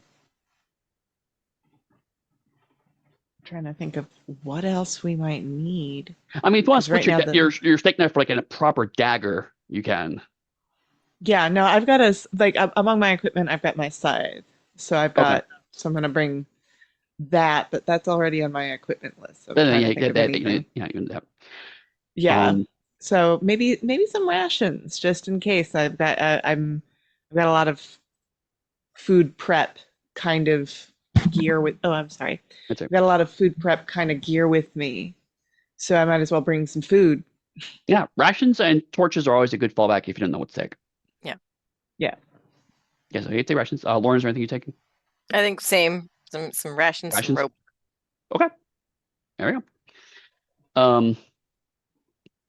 So after a couple hours, the gangly orange cat rushes back to you. It's like, there's a dog. There's a dog out front, and you want to talk to you. And she has a crossbow and a longbow, and I think she's dangerous. She's great. I hope so. Ah! She might kill you. I think we She's can with us, take her. buddy. Cat is now terrified. She's an honorary trailblazer for the duration. Oh. So I should let her in? Yeah. Okay. Yeah. After a couple seconds, Sasha comes in, looking like kind of. Maybe that cat should not have as much coffee. I'm thinking. Yeah. So you see, Sasha just gotten rid of her cloak. She has changed to just black and brown armor, but you still see there's some still patches of the red fur dyed around her face and neck, and you can see that she has a crossbow kind of strapped to her, hanging from her hip and on a loop, and then across her shoulder she has a long bow as well, and some arrows and quarrels stuck on her back. And she's like, Very okay, good. now what? I say we talk to Pickett. Yeah. Okay. Oh yeah. Regrettably, we're I headed. agree. You don't like Pickett? There's a look of. I could deign to answer that, but I'm choosing to ignore it. Okay. Let's go. Do we have to keep one of us between you and Pickett? Is that better or I don't think that would stop me if I needed to do anything. all right? Fair enough. Sasha goes next to you and puts her paw up, but says like in stage whisper, so all of you can hear. It's like, I can hold it back if you need me to. Drop a paw on Sasha's little shoulder. Pat, pat. Whoom! Appreciate it. Yeah. I'm a good dog. Okay, so you make your way through to Pickett's pawn shop. The pawn shop is on the west side of town, and it is at the foot of one of the hills, so it is pretty low in the standings of society. That being said, it's not shady, right? Korat actually doesn't have a ton of explicitly, openly criminal areas. Being a heavily militarized society with everyone's carrying a weapon, you go one of two ways, either anarchy or order. And Korat has chosen B. So there's not a ton of open crime, as it were. There's not like a slum or a ghetto necessarily in Korat. But there are places where colloquially it's like only fit for dogs, if you will. And this is one of those areas. So it's not dangerous necessarily to walk around. There's not like people shooting dice in the corner or anything. Rather, it's just a part where certain breeds of cats just always find never have to go that part of town. And so the pawn shop is not, it's well appointed. It is a relatively nondescript building. There is a sign hanging over which just says Pickett's, and there are 3 globes hanging underneath of it, kind of like a brassy color. The door is a wooden door, has a bell over it. There's a sign that says open. When you step inside, you can see it is crammed full of shelves. And on those shelves are just an amazing variety of bric-a-brac. There are old books, there are old weapons, boots, clothing, wind-up music boxes, little lumps of plastic that may have been a thing once, but now are just kind of a weird colored lump of plastic.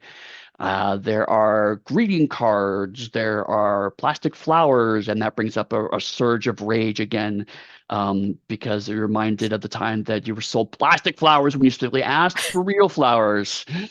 And Jarvis is trying not to look at the plastic flowers.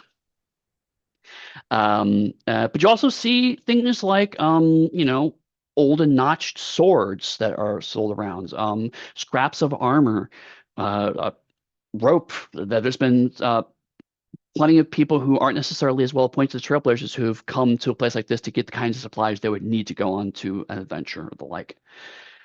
So it's kind of a convenience store slash adventuring store slash junk shop. And behind all of it, there is a big, heavy wooden counter that has walls on either side of it and kind of a mesh screen that can be rolled back and forth. It's currently rolled open. So basically, the counter is kind of blocked off from the rest of the front. And behind that, you see Pickett. Pickett is a white cat with green eyes. He is wearing kind of a almost a lime green silk shirt. And he is very friendly.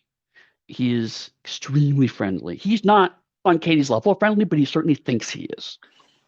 And he goes, "Ah, friends! And Jarvis, pleasure to see you again. Pickett.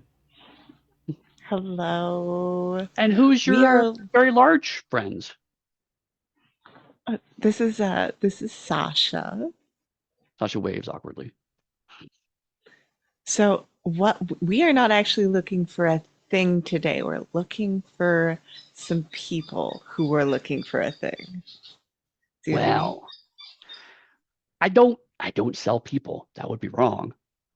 It would be wrong. But But need to find people? yeah. So these would be possibly dogs, but possibly just working for dogs. And I'm trying to think. And I was like, I probably should. She's thinking I probably should have talked to my friends before. We're looking for something that looks roughly the size. They would be looking for something that looks roughly the size of a paw and covered with jewels and gold and brass. That's what they would be asking for. Has anybody come in asking for that? Well, I'll tell you. I have something that might help you out. But it's not the kind of thing that I can just, you know, basically exchange currency over because we're friends. I wouldn't Yeah. demand money from you. I would just need a small favor from you in exchange for the information I have, which sounds like it might be very useful to you. Hmm. See, information's one of those things where if I don't know if it's any good, are you able to give me a little bit? And that way I know it's good information, and that way I'm not giving away favors. And, it's just between friends, so it shouldn't be too much of a problem to give me just a little bit. I can give you 3 And words. Is 3 words good enough for sample for you? if they're good words, sure, yeah. Paw of Fate. I think I can do you a favor. Why don't you come in the back and we'll talk? Sure. Yeah, all of you come. All of you come. And Cordelia is so grateful because she probably does not have a poker face. She's like totally right. It's like, "Oh!" And Sasha's also like, "Oh my God, that's amazing." So one of the walls by the door actually opens. One of the shelves kind of moves in, and you see it's a door to the back area. And Pickett kind of grandly gestures you back, and you start walking through a couple of corridors. Again, more shelves crammed full of stuff, slightly nicer stuff. Also, stuff looks like it's being sorted through still and valued. And eventually make your way back to a back room. It looks like it's kind of a break room slash meeting room. So there's a table here with some chairs. There's some rations set to the side. Again, more stuff kind of cluttered around. And also there is a trap door that is in the floor, very visibly in the floor. And Pickett goes, "So I have a problem downstairs that I need solved. If you solve it for me, I can get you the help you need." Is the problem a person? No, it's not like I wouldn't ask you to murder somebody. No, I just need you to kill some rats. No. Squeakers I'm- or uplifted? Oh, is that what they're called? Yeah, not the talky rats, the less talky rats.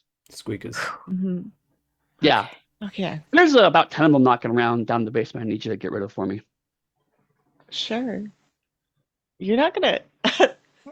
This is really paranoid, ridiculously paranoid. You're not just gonna like close the door on us, and then we're gonna I mean, step up of there. course, I'm closed door. I don't want squeakers coming up and attack, eating my wares. But I'm not going to lock you in. Okay, What kind of I cat do you appreciate take me that. for? I wouldn't do that to you. You're a good customer. Well, thank you. I appreciate not trapping me in the basement. I mean, if you're really worried, you can leave the dog up here, and she can make sure that I don't do anything nefarious. Yeah, that I mean, No, that's a good yeah. idea. So we'll just knock when we're done. Yeah, that seems fine. I And think you know, we if you can don't, kill some squeakers. and if you don't come back, then I'll make sure that I get a good price for what's left over.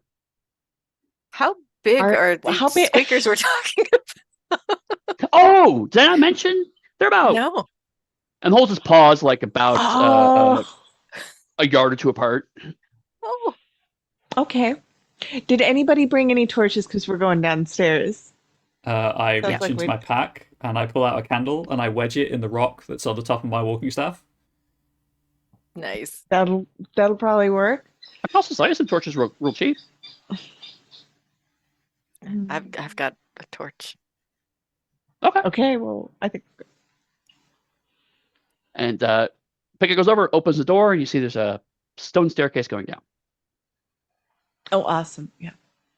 So we'll head on Ah. down. I'm Okay. probably gonna stay in the back because I'm the healer. Yeah, I'll go through first. I think. So Cordelia's going first, then who? I guess I'd go second. I would rethink the because the staff's my main weapon, and go back into the pack, my rucksack, and I've got just like a candle holder, and I'll put it on the candle holder, and then What's the quick handle? with Eddie's permission, preemptively cast Nature's Might to end Spiken my staff. That's fine. Yeah, if there's anything you want to cast or do beforehand, there's no. You take as long as you want to get ready before you go down there. So, all right. So you make your way down, and you see that the staircase is a relatively straight shot down. It's kind of a thin staircase, and it's pretty steep. Definitely looks like they were carved quite a while ago. It's entirely possible that the pawn shop was built on top of this. And you actually can have a decent amount of lights to start with, because as you go down, you see there's it looks like a storage room. So yet more shelves with stuff on there, but this is more kind of long-term things like tools are stored down here. Looks like a couple of strong boxes are locked and kept down here. So this is probably more the rough equivalent of his attic or shed or whatnot. And you can see there's a wooden door directly opposite you that has a handle and closed. And And there's a torch in the wall.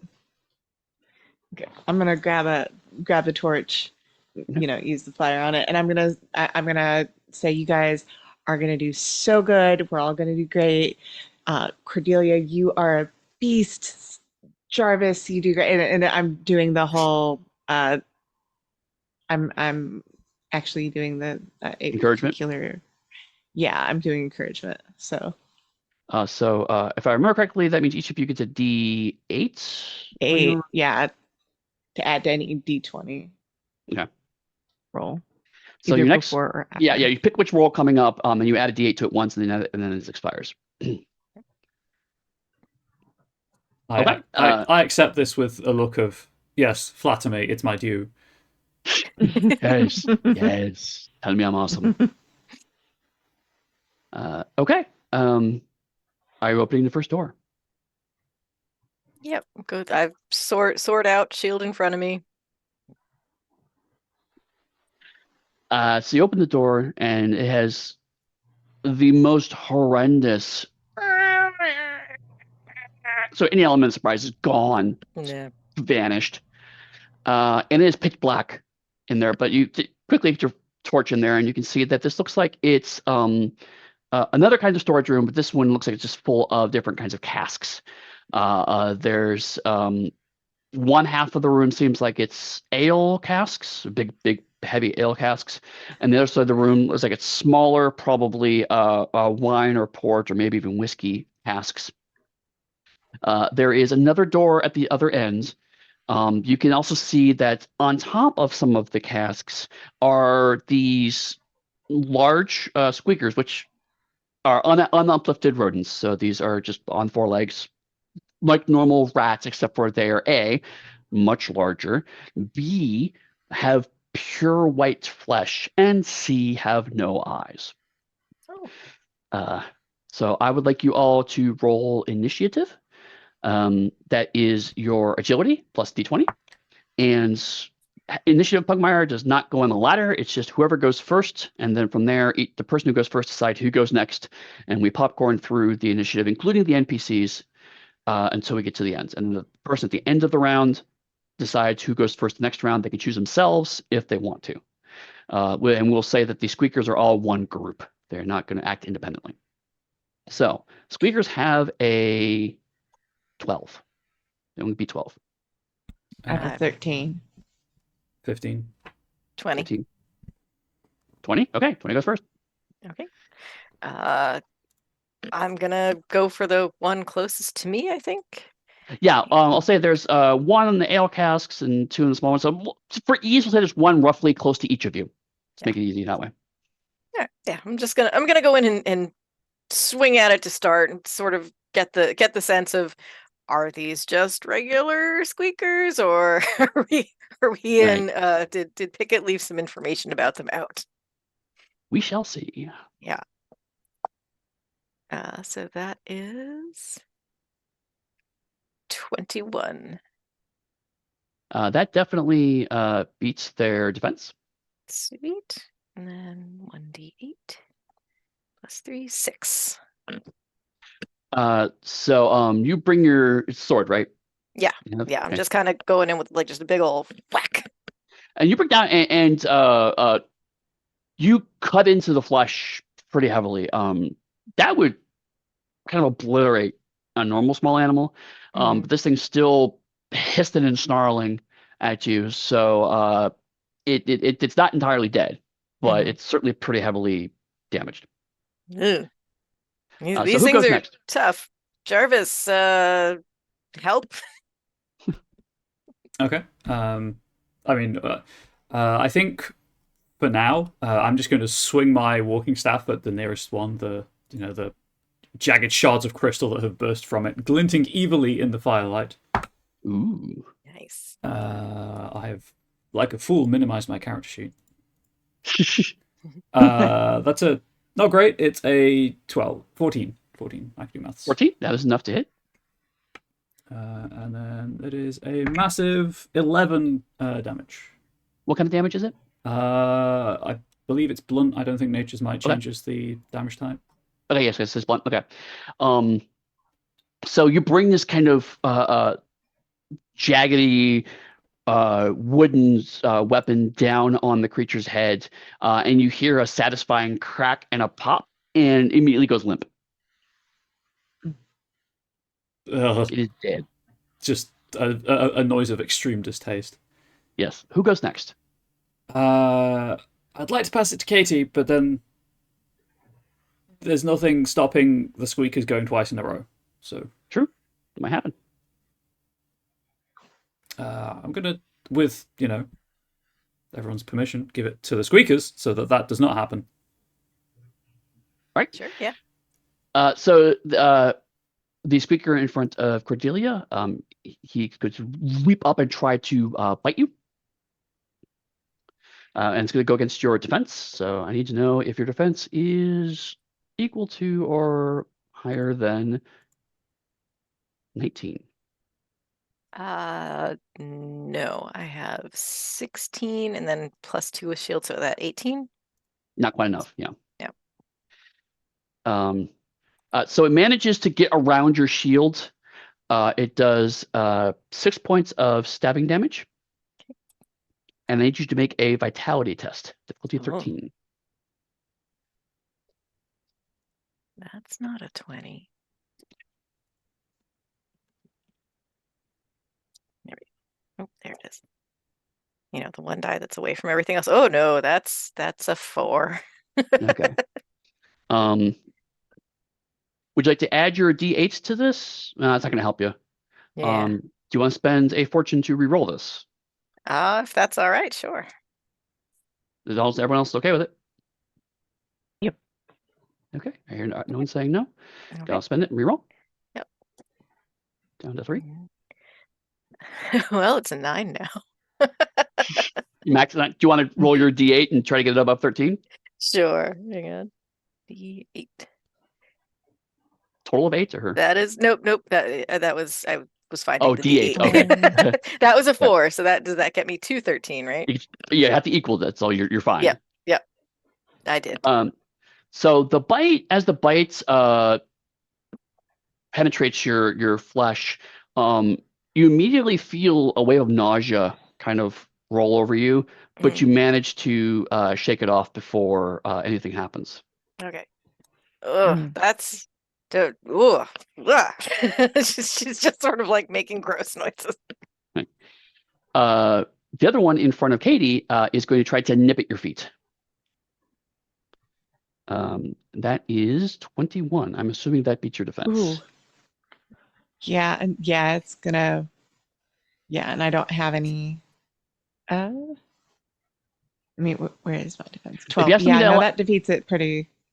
Yeah, unless you have pretty something well. that you can use as a reaction, it's going to go ahead and do its damage. Yeah, it's gonna do its damage. So it's 4 points of piercing, and I need you to make a vitality test, difficulty 13. Okay. I had a 20, so plus 2, 22. Okay. Same thing. Something in the bite or the saliva is making you feel a little under the weather, but you manage to shrug it off. How much damage did I take there? Total of 4 points, and it is stabbing damage. Okay, so it is your turn. You're the only person I could use. Okay, so I'm gonna the one at my feet. I'm just. This is gonna be uncharacteristically vicious. You ugly piece of shit. And that's is vicious mockery. Oh, I Nice. see. Yeah, so it's going to get for whatever it does next. It takes 1d4 mental damage, and it has a hindrance on the next attack roll they make before the end of the next turn. Okay, go ahead and roll the damage. You'll also add your presence to that damage. Sorry, your Okay. presence and your experience bonus. So I had a four on that. So my presence is where'd it go? So my presence is +3, and then my experience bonus is +2. So I've got 9 damage with that. So you just demean this squeaker, and it stares at you with its eyeless face, and it just literally dies from the embarrassment. And it's like, I think she does. no one loves me. It doesn't say anything, but it just has that face, and then just dies.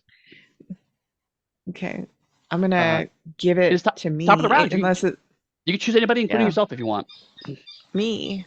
So how many are there left? Are there any in a group? There's one left that is still injured in front of Cordelia. Okay, so there's not much point in I mean, I think I could do that again. If it's a basic spell, yes, absolutely, as much as you want. How do I find? Oh, let me see. It should say if it says magnitude 1, then it costs you 1 spell point. If not, then it's free. From memory, it should It says be. minister basic. Basic, then yeah. So it's basic spell, so you can use as much as you want. Okay, I have to think of what You're I'm going to squeaking in the say to background. this. Yeah, those are my birds. Well, it's funny 'cause I was thinking you hear squeaking of the rats, no, it's squeakers. it, you know, just sort of, just, oh, I wish I were meaner. Like, it's probably not a thing to wish.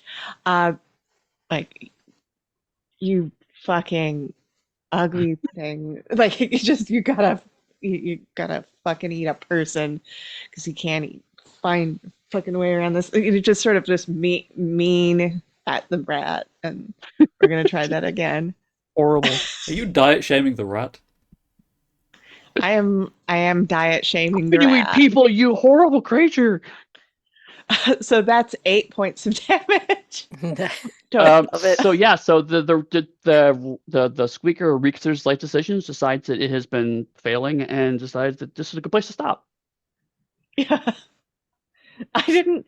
That's almost. I mean, maybe for this almost overpowered that you can just swear at a rat and kill it. The I power think of it's mental just because damage. yeah, it's probably because I've got the presence Right. thing. It's because you're this is what you're geared to do, right? Like if someone can shut you Yeah, up or so you cast silence on you, you're boned. So yeah. Remind me th- th- never to make Katie that mad at me. right, yeah. She's like, oh guys, and then she's mad, and she's like, oh my god, people are literally dying from Katie's displeasure. So we've got like 8 more. You Seven said there more. were 10, right? 7 more. Yes, this is you do see there's another door beyond that you can see. Okay. Are we gonna grease these hinges? What do we have? We can use some of our rations and grease the Got candle fat. hinges. I have a candle that's Oh. melting. Yes. Mhm. You got it. Excellent. Let's, Can I also listen at the door to see if I can hear like a large number or a small number of squeakers on the other side? There are not a massive amount of squeakers, but certainly heavily into the plural. Cool. But yeah, then I'll drip the wax over the hinges to try and make it quieter. let me look and see. Does anybody need a lot of healing? I'm I okay. mean, Don't think so yet. So one thing I might do is do Goodberry, which is one Mystic Magnitude 1, so I'd have to do a rest or something to do it again. I summon up to 10 magical berries in my paw.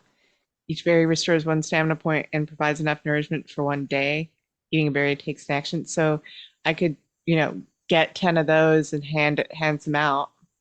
yeah, and it only costs you If you one spell guys point. need to. I think you have 4 spell points total. So Yeah, so would you guys like that? And that way you can pop one in your mouth if you get real hurt. Sure. I Okay. wouldn't say no. Big. I will, just so that we're all on the same page. If you do want to save that spell point for a different spell, I can, I think it's an action, give stamina points to people within 30 feet of me once per nap. If you'd like, I say, if you want to Okay. keep that spell point, but it's up to you.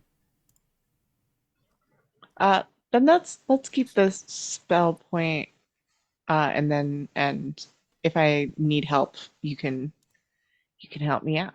Yeah. I've also got inspiring word that I think can help with that too. Okay. Look at us supporting each other. yeah, Oh, I love Friends. that. everyone's helping. Okay, Yeah. so you run some hot wax over the hinges. You try to open the next door. I assume Cordelia is opening this one too. Yep. Okay, luckily, yes, the hinges do not squeak this time. They're nice and lubricated now, so you manage to slide it open. And you see that the room's kind of divided roughly into 2. There's a bit of a kind of almost like a foyer in front of you where there's a few crates stacked up on either side of the door. And then in front of you, there's a large heavy metal door in front of you. That door is ajar slightly, and moving between it's pretty clearly a vault. And so between where you're standing and the vault, squeakers have been running in and out. And so there are 7 of them now running between there and in the vault. As you look in, you can see that inside the vault, there is some kind of another cask that looks like this was made out of metal, and it looks like some of the squeakers have been chewing on that, and there's some kind of weird green glowing liquid that's oozing out of the cask, which may explain the slightly strange squeakers. That's no good. So once again, we will roll for initiative. You have to beat a 9. 11. Um, Anyone higher than 11? 13. no, 2. Right. Once again, Cordelia goes first. I'm going to say there are 3 kind of directly in front of you, and then there are 4 more inside the vault. Okay.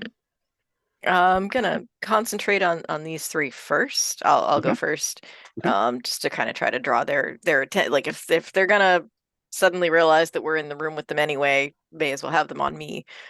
So sort of go in low at the closest one. Uh, Same thing. Oh, One second. Eddie, do you mind if we have like a quick tactical discussion beforehand? oh Oh, yeah. yeah, sure. Because if you're okay to, do you have many reflective actions on Cordelia's sheet? I think the only one that I have is fighting style, which is protection. Cool. Which gives me, if one of you is getting attacked as a reflexive action, I can give the opponent's attack a hindrance. Because if you were okay to just ready your attack with Oh the yeah, trigger being after I act, yeah. I could cast Fairy Fire and try to give Mhm. everyone a boon on all of the on all of the squeakers Sweet. when attacking Yeah. them. Yep. Go for it. And I have Entangle if we want to use that to slow them down. Yeah. So. I also believe if you so- ready, I mean you'd get the boon from Fairy Fire anyway, but you Right. get a boon from pouncing. Right, yeah. Okay. If you're ready, you get a boon for pouncing. You would get a boon. I mean, boons don't stack, but I mean, if They- something. They could pass the test and not get verified. So Right, right. So yeah, if you wanted to, Cordelia could ready her action. So after her other friends have cast spells, Hmm. then you could have Jarvis cast 1 spell, Katie cast 2nd spell, and then you can attack, Yeah, and then finally pass the action on to the squeakers. that sounds good. Yeah, Okay. and even if they go at the end, Entangle means they're immobile. So Yeah. Right. that means they waste a turn or 2. Yeah. Wicked smart. So is there a particular order you want to cast these spells in? Do you want to do Entangle first, or do you want to do Fairy Fire first? doesn't matter as far as my spell goes. All right. Well, then let's just do Fairy Yeah. Fire first. Okay. That was your suggestion. Yep. So I reach into my pouches with one hand, because one hand holding the staff, and it's like it looks like crushed beetle shell, iridescent powder, and I just cast it into the room, and it settles and starts glowing slightly. All of the squeakers need to make a difficulty 13 agility test, or they are illuminated. All right. Let's go ahead and start. Well, it's a 20-foot cube, but I'm imagining it's not a terribly large room. So that's a botch. It's a failure. Difficulty 13, you said? Yes. Success. Failure. Success. Failure. Success. Okay, so make a note here that 4 of the 7 are now glowing, and therefore you have boons against them.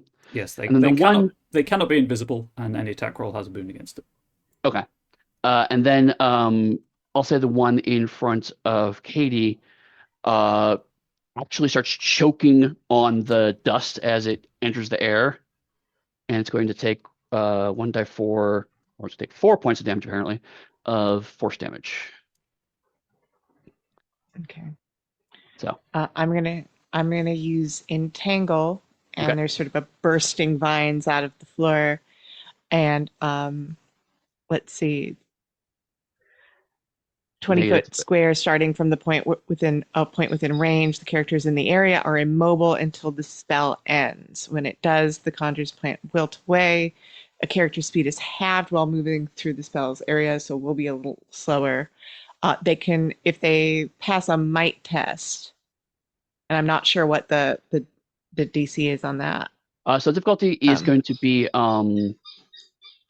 8. That does it. 10 plus your 13. Difficulty 13. Uh, Near the top of your sheet should be test It's- difficulty. it said 9 Okay. in the manuscript. It is 8 plus your experience bonus plus your spellcasting ability. I'll enter that. Into So in the manuscript it's 9 because they automatically add Of the plus course. 1 in. Of course. But in this case you're plus 2, so it's 10 plus 3 for her presence is 13. presence. Mine would Okay. have been 14 then, if that affects anything. Good to know, future. I don't think it changed any of the rolls I made. All right, so tangled for all these. Success, I didn't even. failure. All right. So what I'm going to say is that the back 4 are completely immobile. So the ones that are in the vault are immobile, and the 3 in front of you are just outside the range of the grasping vines. They're Okay. clawing up through the stone and the gaps between the stone and the basement you're in. Right. Okay. So Lauren, you held your action. Yes. There is a squeaker directly in front of you. I'm going to say that the one that didn't get the fairy fire is the one that's in front of you, so that way you can use your boon that you got for Sure. pouncing. So you can go ahead and attack with a boon. Yeah. And And since you've attacked enough, you now know the difficulty is 13. Yep. Elizabeth. oh, thank goodness for that boon. Not a botch, but still not great. So that is, hold on, 15. Okay, that is enough. Go ahead and roll your damage. And 8. Okay, that's 8 slashing or sorry, 8 edge. edged. Yep. So you cut down to you can feel the bone vibrate through your sword as you cut through. So it is very badly hurt, but it is still snarling and trying to bite. So the action moves to them. So that will try to actually bite you. Okay. But it's too in too much pain and too much blood, and it just misses you and kind of just snaps right close to your face. Yeah. Ugh. Katie, the one in front of you, I'm going to give it disadvantage because it's not entangled, but it's still got stuff around it. So it's not easy to attack you. And yeah, it's definitely not going to get anywhere near you. So it's ends up, because it's blind, it's actually chewing on one of the roots in front of you rather than on you. And finally, Jarvis, there's one in front of you. It is also going to try to attack you, and it gets caught up in the hem of your robe. That's the top of the round. The rats are going to rethink what they're doing right now. So they're going to let Jarvis go first. Is there anywhere I can stand where there's 2 or 3 rats in the line? Yes. If you climb up on one of the crates, you'll be able to actually get a straight shot to 3 of the rats all inside the vault. Fantastic. So I will do that, and as I do, there's a pinch of salt from one pouch and some like quartz crystals in another pouch, and I utter a word of power, whatever it would be in the language of the old ones, and there's a blast of humidity in the room, and I will cast water spout and try to hit those 3 squeakers in the line. Okay.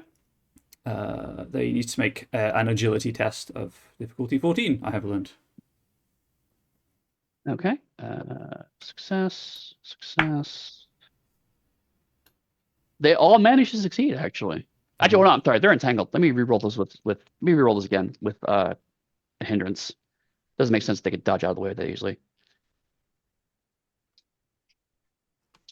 Okay, that's my accurate. They all fail. Okay, they take. Because as I start saying it, I'm like, wait a minute, why would they be able to dodge so easily? So yeah, so you this water spout goes through, and what happens to them? They take 8 cold damage, ice damage. My bad. Mhm. And were they capable of moving, they'd be knocked back 5 feet. But I assume the entangle cancels that. Right, yeah, knockback that out. will cancel that. But you do manage to freeze 3 of them completely solid. So they're done. I will pass it over to, I guess, Cordelia. Oh, I'll use a supplemental action to keep concentration on Verify. Okay. Nice. Is there still one in front of me that is Yes. flopping around? I will. Yes, I will that's go. very, very, very mad at you. I'm just sort of muttering things about it under my breath. Definitely not as devastatingly as Katie has demonstrated for us, but Cordelia's trying to throw some insults at the rats. So I imagine Katie's like going, your breath is so rancid that it turns the inside of my mouth into curd, and Cordelia's like, Stupid rats. Yeah. Yeah. Yeah, they're not good insults. That is a 22. Okay, it dies. Okay. You finish it off. It's its last breath, and you manage to finalize it. Yeah. And Who goes then next? over to Katie. You still have the injured one in front of you that's glowing weirdly and choking on fairy dust. Okay. Is there anything? Is there one that's like super healthy? Yes, the one in front of Jarvis is still up and about. Okay. I'm just. Oh God. I have a good one, but it might be too good for a stream. What a I brag! got. I'm No. too good for you It's plebes just to watch on Twitch. Subscribers Or is it only. more of the? I- It's too good. I don't want this channel canceled. We're gonna get canceled. No, I mean it's just your mother fucked a rotten egg, like kind of like that kind of like shit. That kind of like that kind of thing. It's like maybe we shouldn't say that, but if it's gonna do damage, let's see how much damage it does. yeah.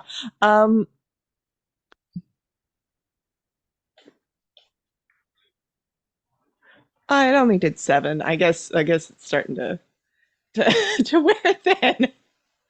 Um, it certainly seems wounded by this, both socially and physically, but is not utterly bereft.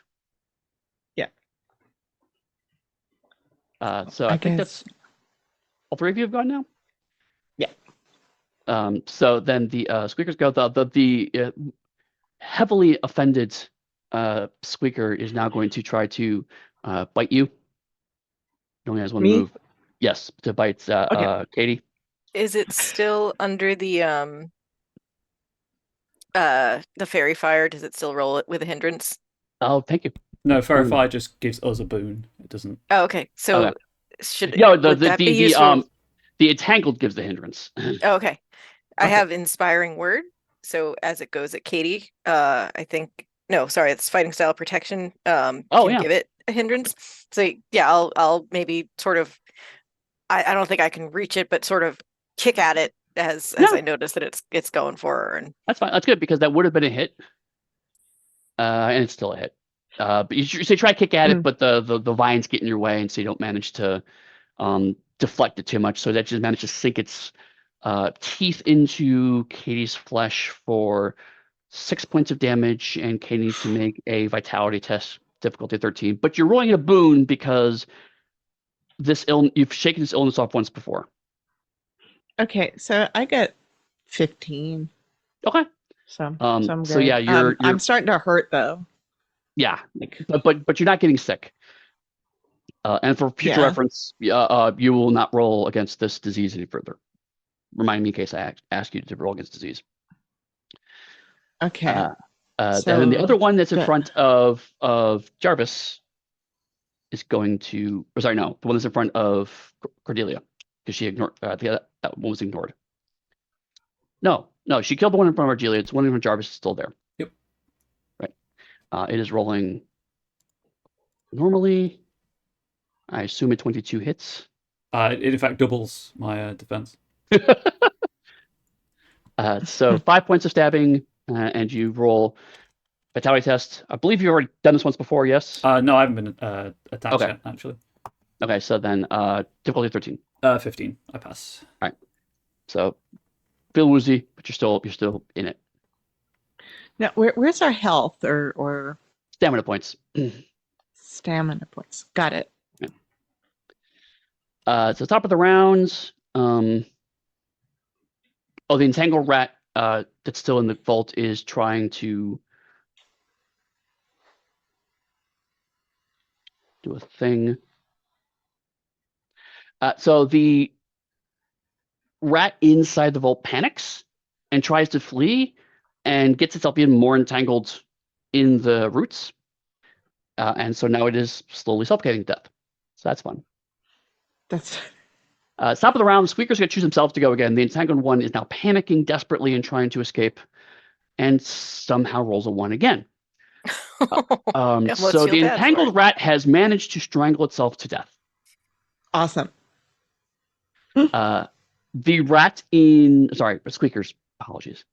The Squeaker in front of Jarvis is going to try to double down on its previous success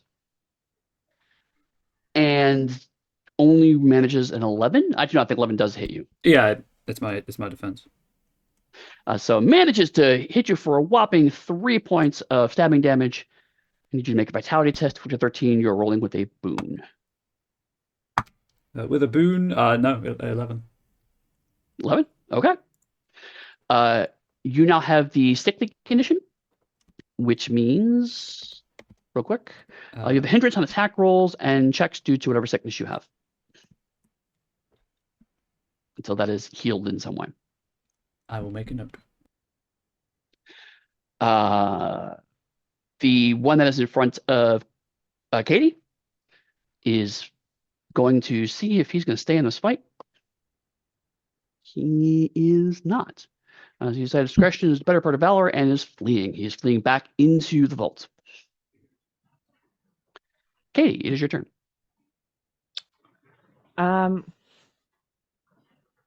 Let's see, which is I think I'm gonna we've been told to kill all the rats, so I'm gonna call after the rat. And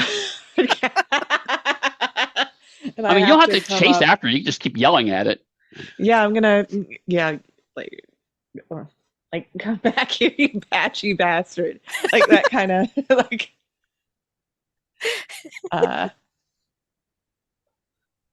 Katie woke So, up and yeah, chose I have to roll. violence.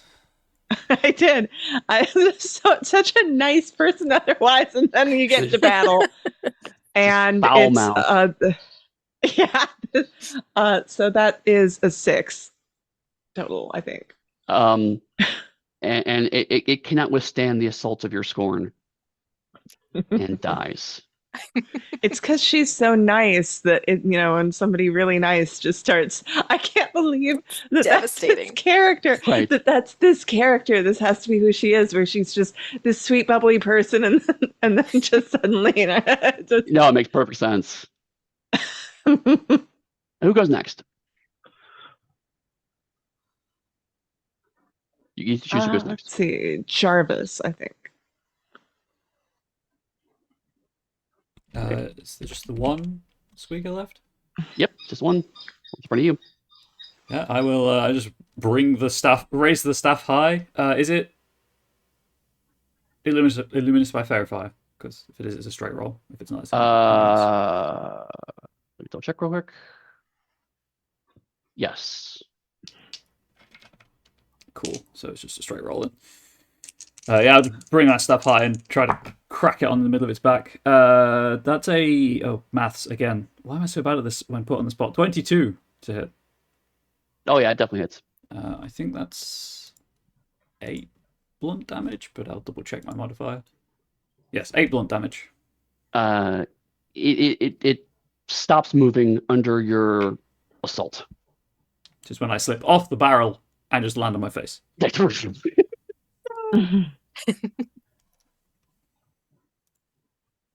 Well, You're now standing in the middle of a vault of items with a bunch of dead squeaker corpses around you. There's frozen vines littering around the place. There's unfrozen vines that are still kind of grasping at the clawing. There's glitter everywhere. like, It's been a good fight. ah. Pickett doesn't want us to clean up, right?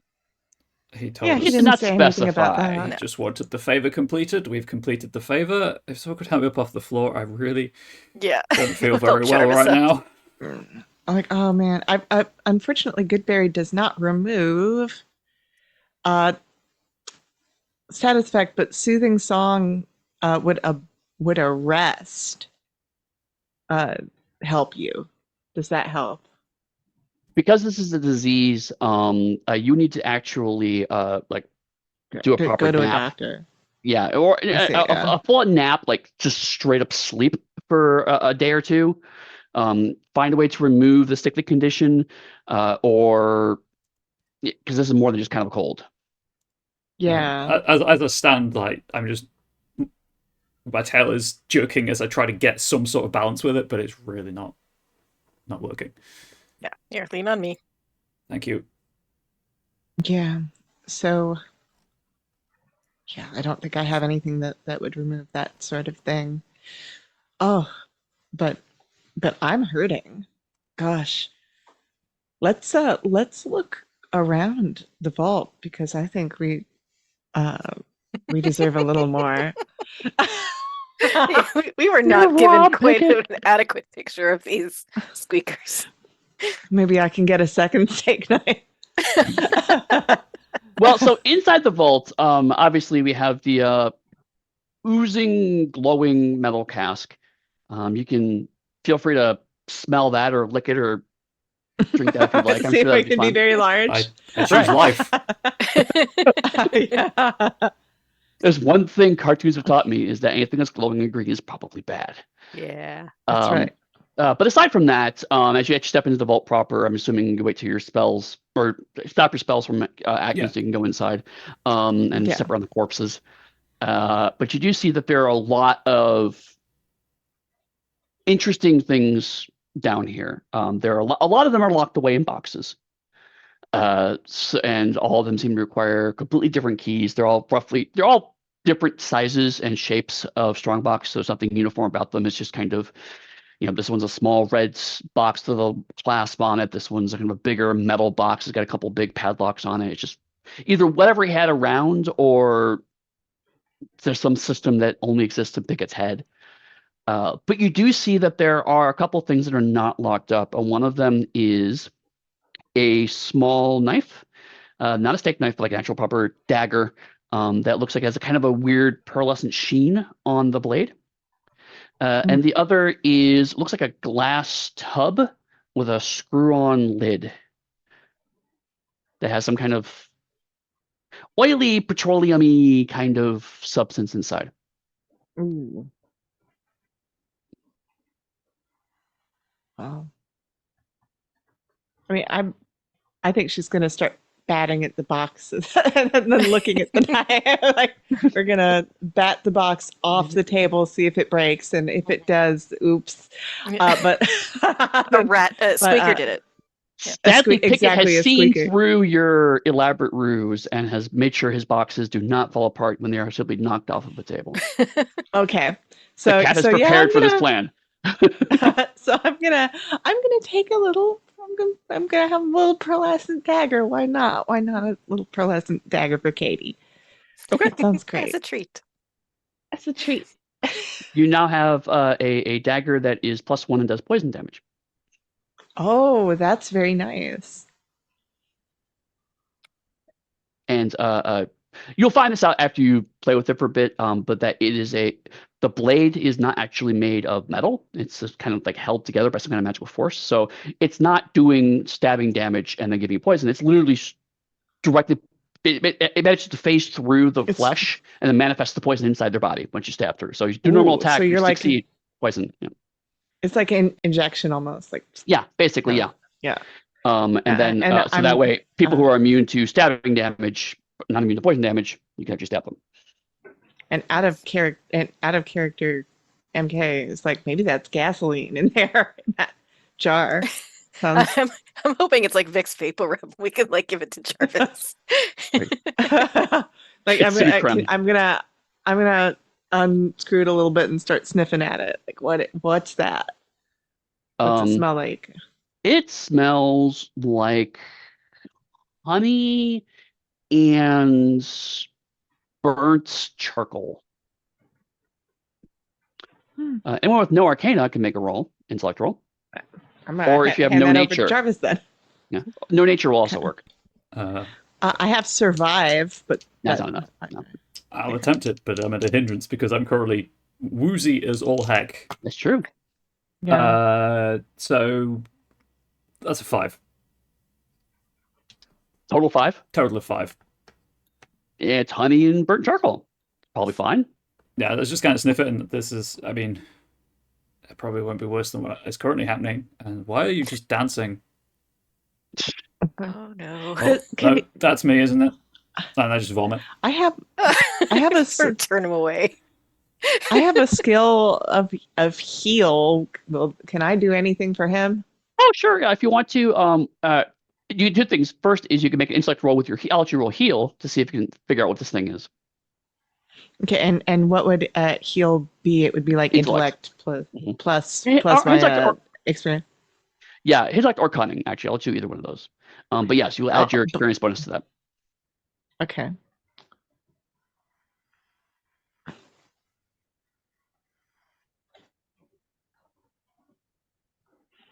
That is a 12. Okay. This is an ointments of healing. It is used specifically to give to people to ingest, and it causes them to remove sickness and actually heal them for moderately severe wounds. Okay. Like you can have some of that. That might help. Just as a mechanical thing, would that just be an action, Eddie? To do it. So in character, back in character. I mean, it's just right now. It's just unpleasant, and maybe I feel better after a sleep. We could risk it, and if needs be, one of us can apply it. Yeah. Just have.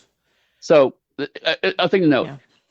You could probably skim a little bit off the top and give it to him and put the jar back and not be that's what I'll noticed. do. Or you could take it with you, but it's going to be noticed that it's gone. Oh, so it's going to be noticed that it's gone. That my little pearlescent dagger is. Oh no, there's a difference between you took one thing and you took 2 things. I got it.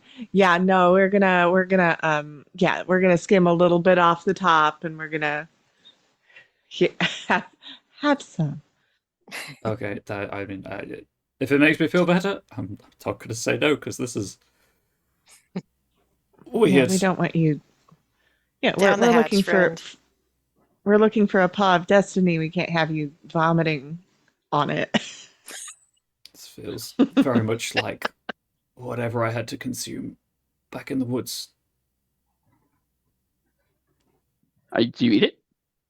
I will if it's a consumable magic. It is a consumable masterwork. I will consume it. Okay. Do you want the good news or the bad news? Hit me with the good news, and then put me down at the end. Good news is that you get 7 stamina points back, and you also lose the sickly condition. Awesome. The bad news is you do this because whatever's left in your body needs to come out now. Yeah. Okay. So you're gonna be dry heaving for a little bit. In order to save a bitter face, I make it look like I've been. So, the cats groom themselves, like. Yeah. Cool. So I make it like I've been grooming myself, and it could just be a verbal. Right. Just I got a little stuck in my throat. Give me a second. No. Yeah, pretty much. That's better. There you go. Salvaged. Keep making the noise, but I don't want to tear my throat to shreds. So. Right. Exactly. We'll just insert here. All right. So you feel better? Question mark. You gather your supplies, including a few extra supplies. So you're leaving the jar there, but you're taking the poison dagger. You're still muted. I'm gonna conceal that real good. It's gonna be like under. It's gonna be in my bra strap, just under there. Okay. Like, yeah. All right. You make your way back. Are you going to take any evidence of your victory with you, or are you just going to leave Pickett to figure this out? I mean, we can sort- cut some tails off. We can cut Yeah. some tails off. Bring It him is some tradition. 10 tails. I've got rope. Yeah. We can just tie all the rats together. We can make a fake rat king and I can Drag probably it carry up that. Yeah. to the shop and throw it in the middle of his display area. Undead You'll Rat love King that. corpse. Mm. Okay. Yeah. So you make your way back with your clump of rat. Hellish. Some of it frozen, some of it bleeding, some of it squished. You rap on the door, and the door opens up. And you see Sasha. Sasha has that face that dogs get where it's like they're trying to hold their shit together and they're clearly not holding their shit together. Like the big eyes, their hands still, and the tail's going. It's like, you okay? I've been better. And Pickett goes, well, did you get him? There they are. That's It's going to be a huge clump of, if they're like a yard long, that's a. Just drag it slowly up the ladder Bumping up behind the us. stairs.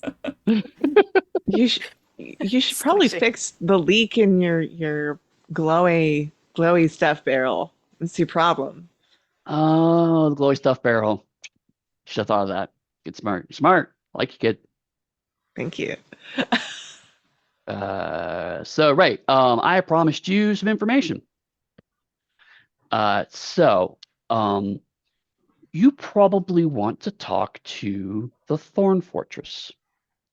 I'll pause there. He says that. The Thorn Fortress is a bandit settlement that's on the edge of the Fearful Forest, so it's kind of like between the Fearful Forest and Korat as a whole.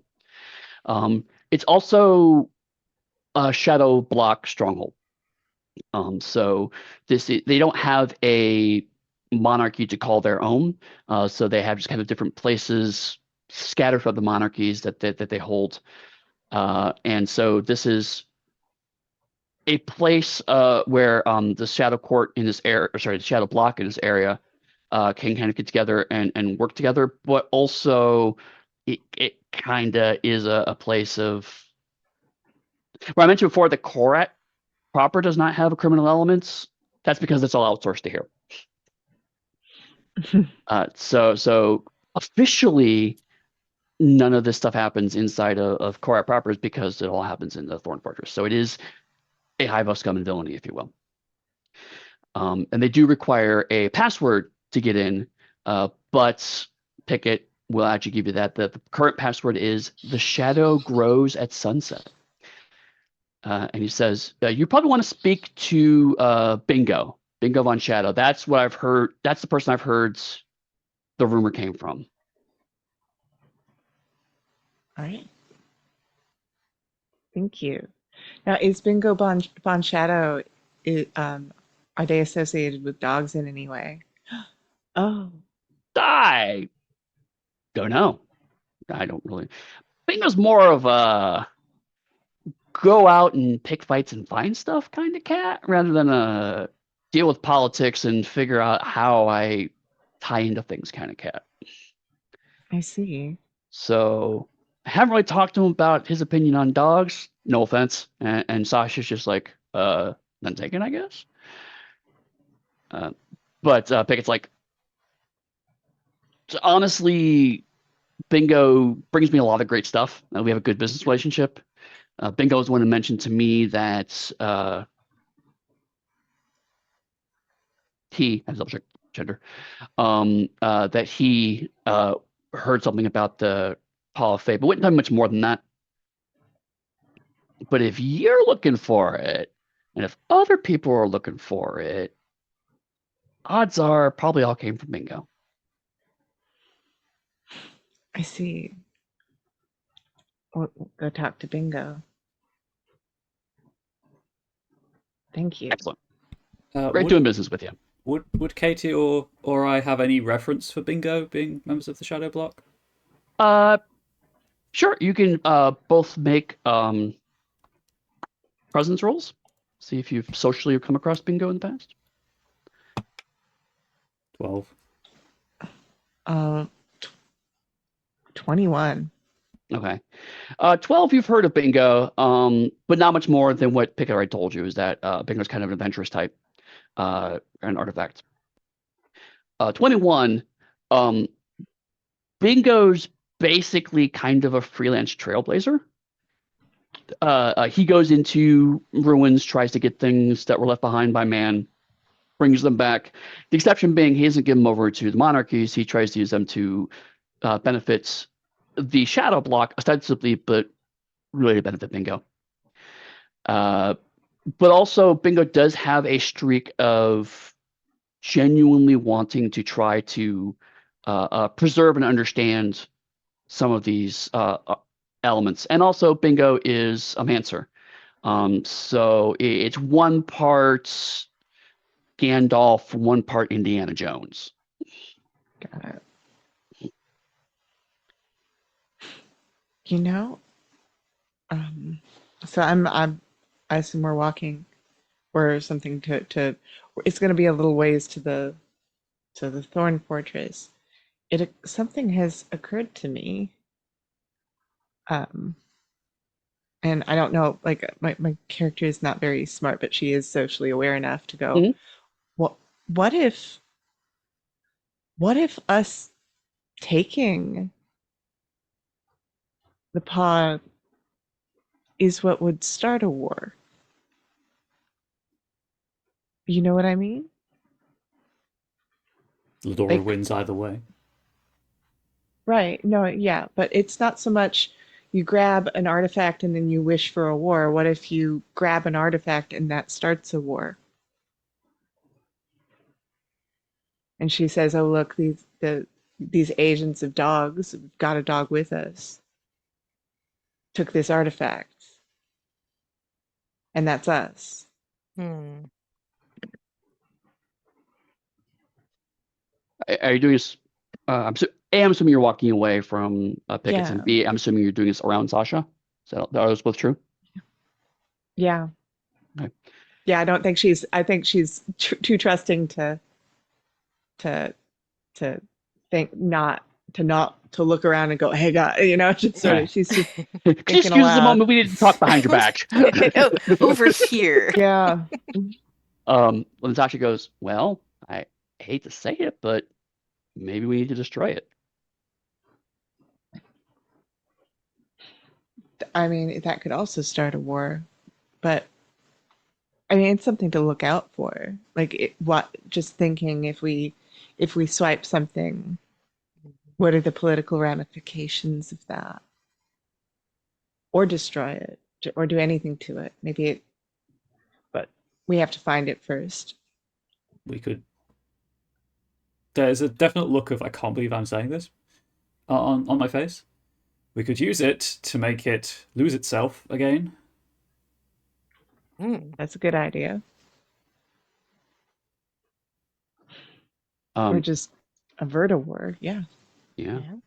Sasha also kind of gets a look of sudden realization. She's like, what if they wanted me to overhear that? So I would go after it, so they could blame the dogs. They might have. Yeah. I'm sorry you're being used that way. Yeah, me too. It's disappointing. I'm glad you came to, try to help. Yeah. Well, I mean, on the upside, I got 3 new friends. Well, some new friends. I don't want to assume. Yeah, no. Yeah, I You're think we're friends. doing your best. I think that's all we look for.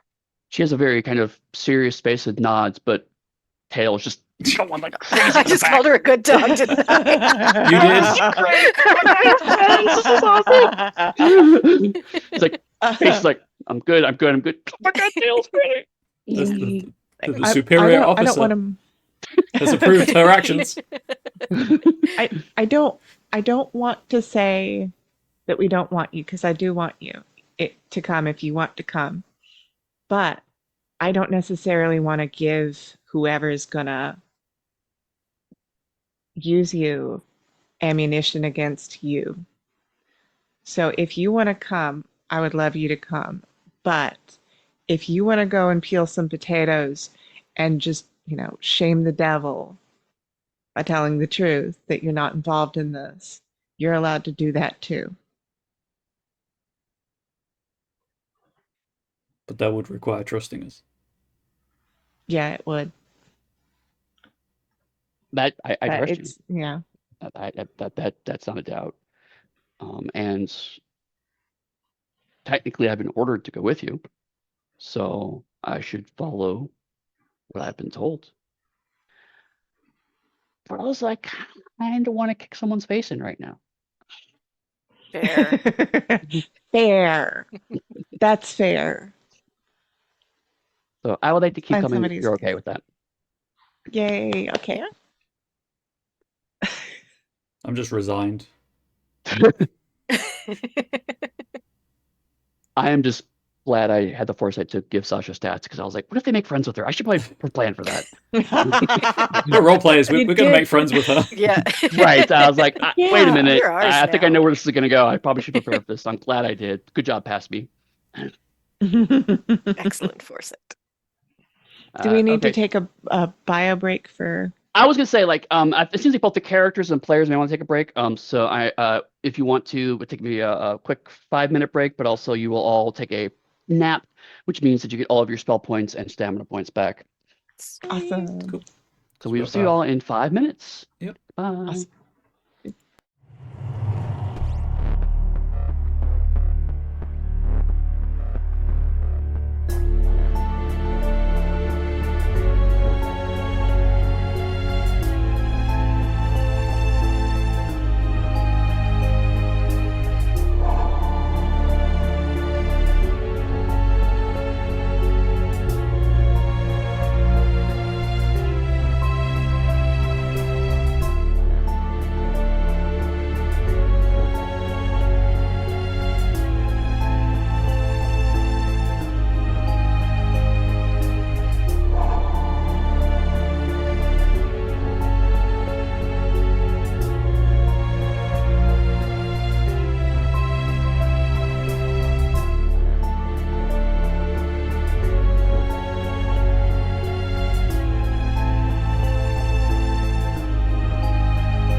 We're back.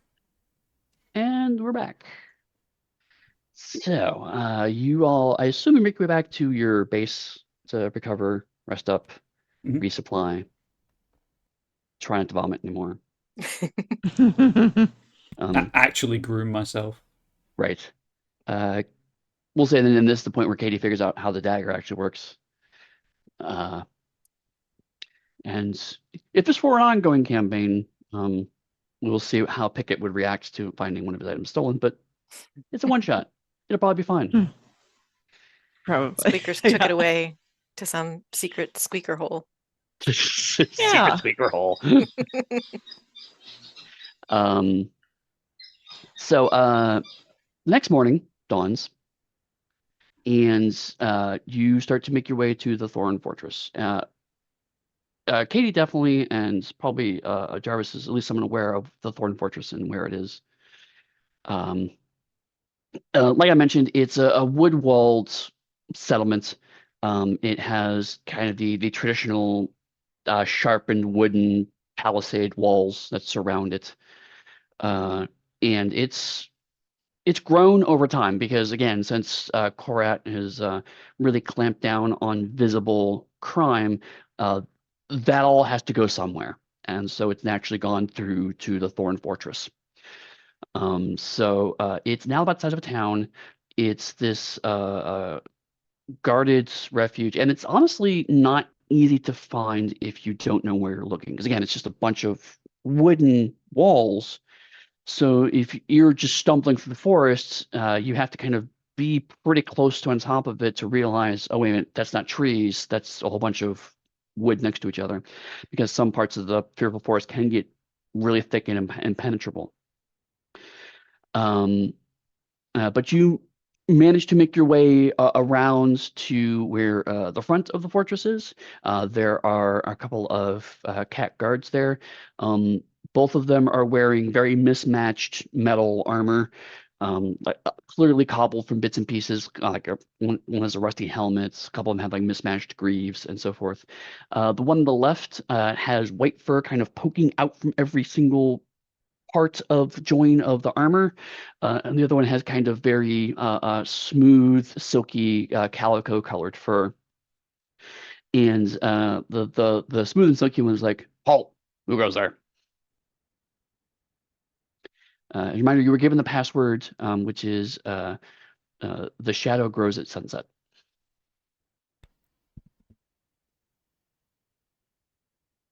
You're muted. I think I say that. The shadow Okay. grows at sunset. I'm And definitely kind of hanging in the back and letting my shadow block friends take the lead here. right. Uh, the calico cat kind of squints at Cordelia a bit and then squints at Sasha a bit and then opens the door and lets you through. And as you walk by, you can faintly hear, as you walk by the cat with the white fur, there's a slight, it could be purring, it could be snoring, it's a little unclear. Hmm. So you make your way through, and inside is just it's not complete chaos, but certainly it's very lively. There are cats running in all sorts of different directions, people hawking wares from the side very loudly, cats in all sorts of colors, and many of them wearing the black and grays, the shadow block. Um, there are buildings everywhere.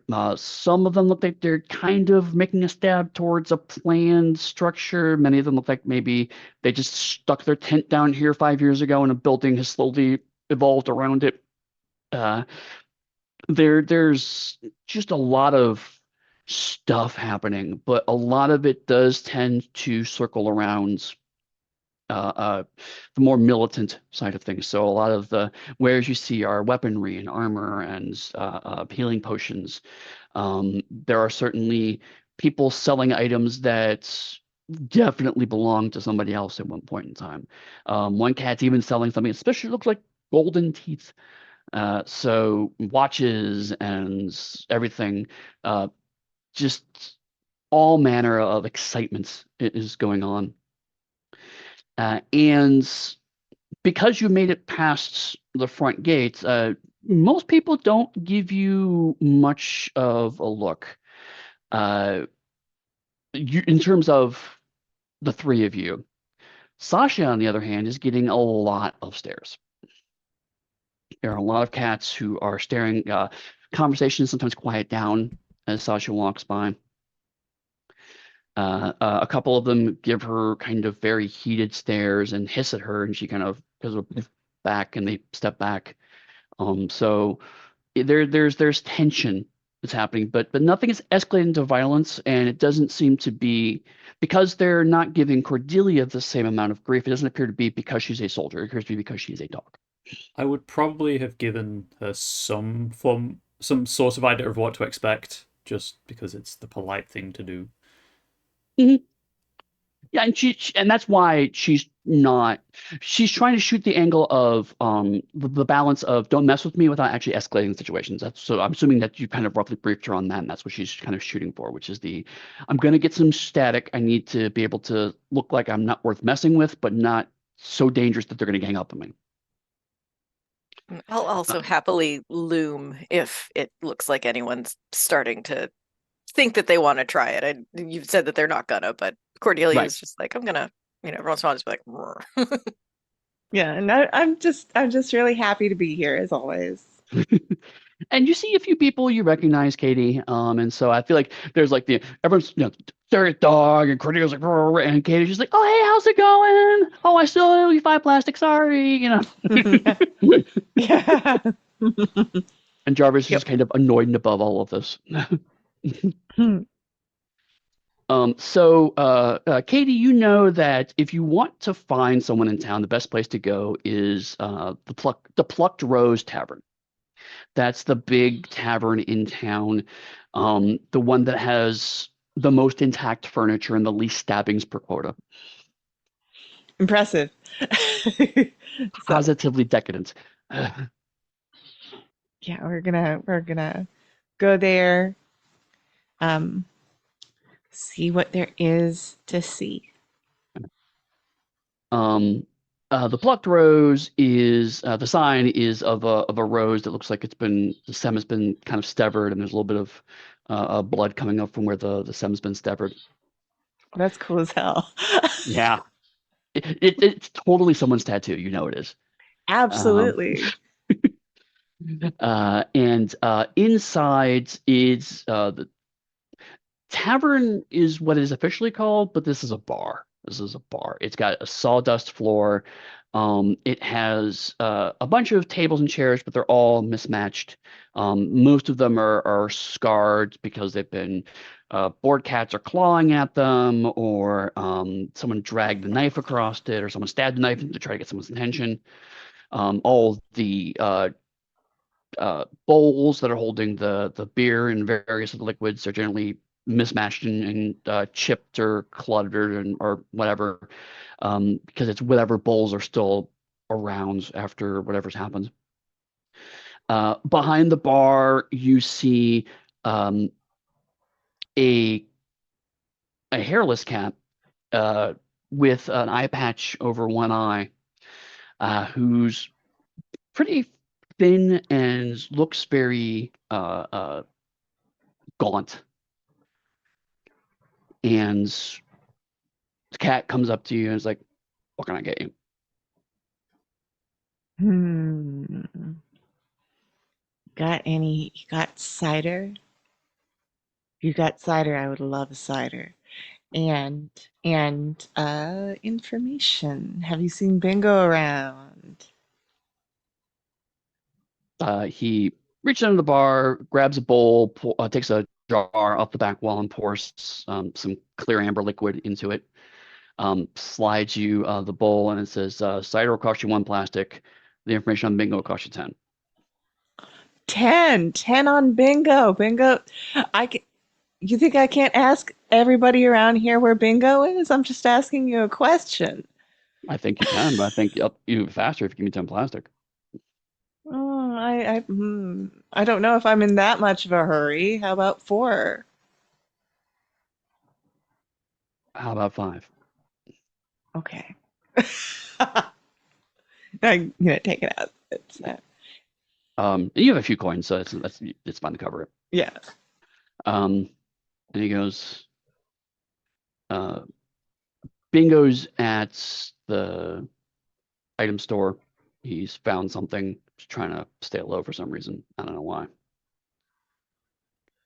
So That's if you run into him, you didn't hear it from me, but yeah. Well, I'm I'm gonna drink my cider really quick, I guess. As Katie drinks Uh, that, just dead stare at the bartender. Who are you? just laughing it up, yeah. laughing it up real quick. Thanks. Yeah. So we're yeah, because he's not gonna stick around the item shop forever. So while you're trying not to guzzle your cider, Cordelia, being a little more aware kind of your battle senses, something causes the fur in the back of your neck to prickle up, and you turn around and you see there are 5 rough-looking cats. All of them are scarred, missing ears, missing paws, what have you. And they're all looking at Sasha, and they're starting to handle their weaponry. Hmm. Can I figure out which one seems to be? Are they all together Yeah, in one they're all spot? sitting at one They're a table. group. Yeah. Mhm. Can I see which one seems to be their leader?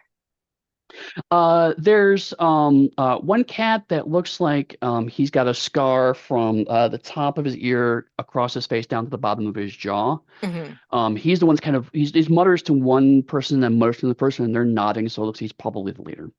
I'm gonna try to catch his eye Okay. He and maybe stares you just step a little green bit eyes right in the closer to face. Sasha and Yeah. sort of look at him and go, "No, Would you like to make an intimidation? yes, I would. Do you have the intimidate skill? I do." Okay, you can roll your might and add your experience bonus. Their difficulty is going to be. Let's make a morale check and his difficulty. Oh, okay. Call it a 10. I got 23. Oh, Jesus. Not a natural 20, but I got there. So you lock eyes, Mhm. right? And he's starts nodding, and you shake your head, and so he's nodding, you shake your head, and then slowly he starts shaking his head, and then leans over to his friend, starts whispering at them, and they suddenly are like, let's just focus on the drinks instead. Sort of very quietly let my team know that we, have some watchers, but I think they're going to stand down for the moment. So Katie, do you want to keep you can drink your drink at a reasonable pace, or you can just guzzle it. I'll give you a fortune if you just guzzle it right now, and the sickly condition until you recover from your hangover. Oh my gosh, is that worth? I'm not sure it's worth it. I think sickly is too strong for so we're gonna put it down, and we're gonna head to the item shop. We need someone to talk for us. Please don't. Okay. Yeah. Please don't get drunk. Oh my God, we're boned if you can't talk. Yeah, we would get into a brawl anyway. Hey guys, let's just. Hi everybody. Hi. You looking for a fist of fate or something? Yeah. Am I saying it? And then I get disadvantage on stuff. Right. Awesome. You So, just yeah, mockery yourself accidentally. Yeah. Oh, Yeah. no.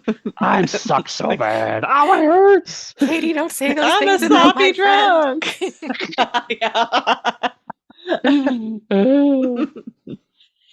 So, yeah, Okay. let's head over. So you make your way across the item store you're familiar with. It's not a store as in place to sell things. It is store as in place to keep things. So the item store is basically a small fort inside the area that they use to keep all of the important objects. the town being the way it is, how the item store basically works is that you put your stuff in there and the town agrees not to steal it. If you are an important and scary cat, then people agree that they don't want to be hurt by the important scary cat, so they leave your stuff alone. If you're not important and scary, then if you leave your stuff there and then conveniently forget to reclaim it, then you probably will be left alone. If you come back and ask for the thing and you're not an important scary cat, you're probably going to stop being any kind of cat at all. Mm. So it is really secure for a very select group of people in this town, and otherwise it's basically a Ponzi scheme. Ooh. So So, it is weirdly undefended because it's all based on reputation. is bingo important and scary? That is an excellent question. Let's call that a no culture roll with cunning. Okay. Don't have no culture, you can still make the roll. So, uh, 9. 20. Who's bingo? Who were we here for again? 13. Okay. Bingo is not scary, but bingo is important. Bingo is the person who finds interesting things that people really want, and people want to stay on bingo's good side, so they keep getting interesting things they want. But bingo is ultimately still a mancer, and so when push comes to shove, people think they can fight a mancer until they actually get into a fight with a mancer, and then things start to differ Okay. pretty quickly. Sort of like Serena Williams, they think they can beat her at tennis. Right. Yeah. Oh, I got this. Oh shit, I don't got this. Right. Yeah. But bingo's so far from what you could tell. It's been a while. You're not completely tapped into it, but from what you can tell, bingo's largely been coasting on reputation and being a professional cat that gets stuff done. Awesome. So you make your way to the item store, and again, there's a couple of guards on the inside when you step inside, and they're again mismatched armor. One of them looks like it's metal armor with black fur sticking out of all the different joints, maybe a brother or a relative of the previous fluffy cat. The other one is a ginger cat that's just asleep. And the inside looks a bit actually like the pawn shop in the sense that there's lots of shelves of stuff that's kind of crammed different ways. The big difference is instead of a window where people talk to, there's just a door to the back half of the item store. And most of the stuff at this half of the item store is relatively mundane and a little arbitrary. You see some decent supplies, again, veering towards adventuring slash banditry useful items, but also here's a plush teddy bear. Here's a set of letters that someone's bound with pressed roses between them. Here's a glass ornament that twists and circles around itself somehow. So there are other items here that are of personal value, but a lot of them are just kind of equipment. So if you want to, you can make your way easily past the guards to the back door if you'd like. Yeah. Let's see if I'm we not can. not asking for a particular reason, but if anyone can make a cunning test, I'd appreciate that. Difficulty is 15. That's what I got. On the nose. Oh, I got a 17. Okay. Never mind. 14. Okay. So Cordelia, you're about to put your paw on the door, and your friends are both like, "Wait a minute, that door's trapped." Oh, good call. Stand back. And fascinatingly, both of you see a completely different trap. Katie notices that the handle on the door is false. In fact, she notices that there are obvious hinges there, but the hinges don't connect to the wall entirely. Instead, on the side where it looks like it opens, there actually are very small hidden hinges, so the door opens the opposite way, which means that the handle is meant for you to grab and possibly poison. Mm. Whereas Jarvis notices that the entire wooden facade of it is a little too perfect and a little too not there. So it's entirely possible that this door is made of a different material. And why would you disguise a door as something different material if that different material wasn't also, say, bad to touch for some reason? Okay. So it's a fake door that's put on backwards with a magical illusion put on top of it. Can I look around for a real door? No, you don't see any other real doors. If you want to, you could try to search the shelf. There are a lot of shelves, though. I poke Okay. it with my walking staff. You start actually try to tap the shelves with the Yeah, walking staff. the door itself, just and the wall around it. See if Oh, just I see see. if I can figure out what it's made of. You tap the door, and you get kind of a clanging sound like it's metal. And when you pull your staff back, you see that very faintly on the edge of it, the wood has been burned, slightly charred. Ooh, So your best guess is that it's hot plate. it's hot metal, but it's not heated in a way that would set off that smell of hot Yeah, metal in the air. So it's either magically heated or there's something else. Maybe a different kind of energy is being pushed through it. maybe. That said, there's a chance maybe there's an incantation or something around that you can touch to cancel that. Yeah, I'd relay that. Okay. Maybe don't touch the door, but there could be. I mean, there has to be a way to deactivate the spell. I'm really glad I didn't touch it. Thanks, everybody. I appreciate you. Teamwork. So I guess I'd, in the immediate vicinity, just look for anything that could potentially deactivate the spell, or just open the door for us. Do we think it is a door?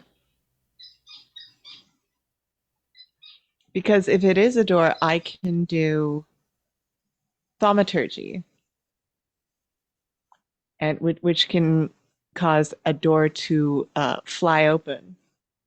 You did see hinges hidden on the edge of the door that was on the opposite side of the fake hinges. So if it has hinges, it's probably a door. Okay, so yeah, I'm gonna use thaumaturgy, just basic. Door flies open. Okay, yeah. So you sing a note, and the door just it slides open. You see that as the door opens, that the fake hinges actually kind of compress down and click together, and then they push through a slot, and then the door opens up. Interesting. So basically, all I do is push those together, and use that as the way to push in. And beyond, you see again eerily, like the pawn shop. This is closer to a vault, much bigger than the vault, not underground, but there are lots of shelves with lots of things in strong boxes. There's also a big table in the center with lots of items on top of it, and you see a cat sitting behind the table. He's tall and gangly. He's got mottled fur, which is a bit thin in places. He's got a flat wool cap, and he's chewing on a toothpick. Jarvis, you immediately notice that the toothpick is bone. There is a moment where there's just complete and unavoidable longing for what could have been, I guess. Right. Bingo, I presume. Yeah. And Bingo goes, "Hey, Katie, how you doing?" Oh, I'm wonderful. Been looking for you. Please tell me you're not here for the thing. Close the I'm door not behind here you. for. Yeah. We'll close the door behind you. I'm not necessarily here for the thing. Is the thing? Could the thing start a war if the wrong person had it, or if it disappeared? It's Korat. And you could throw a rock and start a war around here. What are you talking about? I mean, with Pugmire. Oh, with Pugmire, is that why you got the cute little dog with you? And Sasha's Yeah. like trying to like, did I get complimented or I get insulted? I'm not entirely sure which face. Yeah, no, we're what so I'm with the Trailblazers, as you know, Yeah, I know, I know. and we got approached by what's her face von Koret. You know, I'm not good with the nobles' names, but she's the big Byron von Koret's, little Yeah, they all friend. look alike. Yeah, Ladora, though, exactly. right? Ladora, yeah. So she's like, Go get the thing," and we're like, "Okay, we'll go get the thing." She's like, she wants to make me a noble, ridiculous, and Oh yeah, I can see you. I can see you with the robes. That would look great. Let me tell you. yeah, it looked great, but it's so she's bullshitting me, of course, and she's like, Go get it. We're gonna do some great amazing thing. We think the dogs are after it, and I think what she wants is for us to grab it or whatever. Somehow that starts a war, like it becomes a pretense for a war. That's what Uh-huh. I think. Now can we say it what it is, like both at once? Because if you're talking about like a candlestick or some shit, then that is not what we're looking for. Yeah, I'm locked up in this vault because I'm scared of someone finding a candlestick. That's exactly what's happening. You're so smart. Well, thank you. So All right, yeah, all but right. So it's like count of three. it's some Count of kind three, right? Okay. of okay. 1, 2, Two, 3. 3. Paw of Fate. That yes, correct. The Paw of Right, Fate. Yep. right, right, right. So Yeah. so what are we gonna do with this thing? Because I don't like what am I gonna do with the Paw of Fate? But So, we don't want there to be a war with Pugmire because we're gonna be the people fighting it, right? well, I mean, War with Bugmire might be good for business. I mean, get rid of some of the car at Deadwood, gives a Shadow Block a chance to kind of make their move. I mean, not entirely off the table. I don't know. I don't know if Corette's picking a fight. They might want Rat like, Sarah's picking a every fight. What are you talking about? yeah, but everybody's always happy to give you like the exciting opportunity to be under them, if you see what I mean. Yeah. So like if they're the ones engineering it, the assumption we're gonna come out on top is All right, look. Normally I would love to sit here and spend hours yeah, arguing over the nuances yeah, and ramifications of whether we should or shouldn't do something for political reasons. right. But I'm gonna be straight up with you because you're a good shadow block and you pay your dues. You know how it is. Yep. Um, so let me give you some backstory before I tell you where I'm coming from.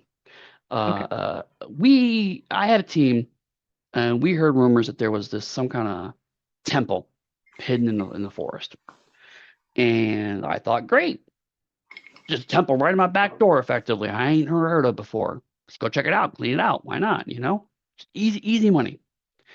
I'm the only one left. We got Mm, dead. I don't want to go back there.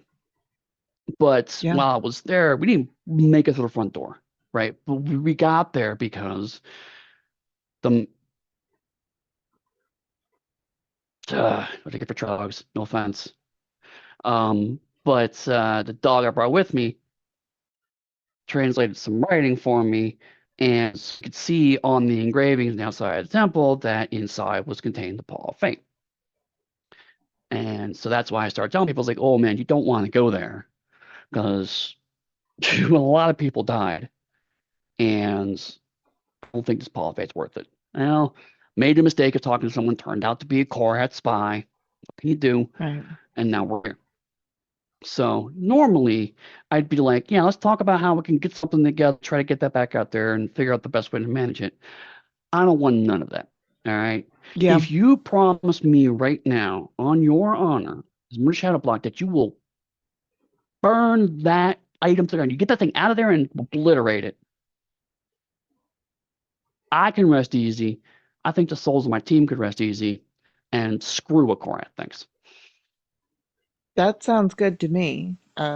We got to make sure. How did they die? Because we got to get further than they did. Yeah, well, um, that's the not good part. I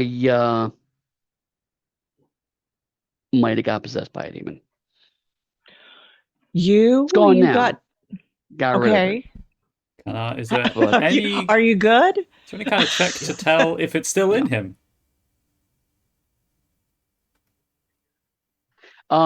Yeah, you can use a no arcana check to see if there are some traditional signs of demonic possession. They're not universally useful, but sometimes they work. That's 11. I'm assuming no. Granted, one of the signs is usually not telling people you're possessed. Yeah. I'm just staring suspiciously at Um, him, just in case. you don't see anything that one or the other. Like, yeah, it's not a failure, but it's also not definitive. Yeah, of course. I'm gonna can I give you encouragement like Um, to do like can I give Jarvis encouragement yeah, you try and or encourage him. yeah, I give you Normally, you I'm can't just do sort of it thinking after of the our roll, but in this case, I'll say retroactively you can. yeah, So no, add a d8 you to your know, roll. So that's a 15. Still not high. Um, you're a little more confident that he's no longer possessed. Um, unless it's a demon that's playing a super deep game. Uh, if you're admitting you're possessed, you're going to naturally draw suspicion to yourself, and it makes it hard to yeah, infiltrate and the things that these kinds of demons would need to do. Plus, he's also not showing any of the signs, not foaming at the mouth. He doesn't have red eyes. His fur is a little thin and patchy, but that may also be just a cat that doesn't get out into the sun very often and Manser, so that yeah, tracks. And Mansers are a little more exposed to these kinds of things than even mystics are. They do play with the dark sides of things a bit more, and so therefore him having some kind of protections or way to do it is not implausible. So you wouldn't want to stake your life on it, but you're mildly comfortable taking his cat at his word. okay. I guess we'd have some sort of prearranged signal for things like checks out. Yeah. So it's I guess do we have a means of preventing any of us from getting possessed? Is there I've something? got some talismans I can help out. It's all I got. It's the last I got left, so you got to Yeah, make sure you can make this work because I don't have any. This is plans A, B, C, D, and E. I'm out after this. yeah, I got it. Um, yeah, hopefully we'll burn that thing to the ground. Hopefully that doesn't start a war. But I don't see how it would if it's just some temple in the middle of nowhere nobody knew about till yesterday. I'm telling you, I've lived here for years and I didn't know this place was nearby. So I mean, like it's good and hidden. No one's gonna find this by accident unless they really, really try hard. So I mean, you got a little bit of a leeway, but people talk and this stuff gets out pretty fast. So I wouldn't sit around your tails either. Okay. So, I guess yeah. this would be directed at Bingo, um, but as a room in general thing as well. Is there anything that would belong to a member of a rival faction within House Korat that we could take and accidentally find in the temple and push blame elsewhere? Are you perhaps suggesting that something like, oh, I don't know, and he reaches over and grabs a box and pulls it onto the table and opens it up and pulls out something. It's like a signet ring that belongs to General Tier as a random example that I can't possibly commit to. Yeah, that would be the ideal thing. We would never be able to get it, and it's That's unfortunate. It's such a shame that you could never find such a thing. We could never. My goodness. We'll have to keep an eye out for such a thing around here. As Dark just kind of Yeah, just sat at the definitely. table. I avert my eyes. Yeah. You are brilliant. Thank you so much, Bingo. And well, just again, two favors. One, you never heard it from me, and two, that thing doesn't survive. If it No, we're does, gonna. all these favors become different for me. You know what I'm saying? I know what you mean, and I'm not gonna spend my life doing favors for you. So we're gonna Oh, that get reminds this me. done.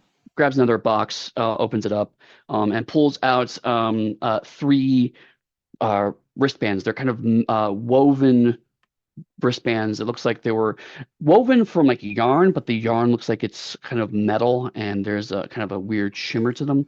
There's a clasp on them. And he's like, "You put these on, you wear them, and they'll keep you from being possessed." One got the That three is though. I can't help amazing. your dog friend, but I got three. Ooh, Sasha, I think you might.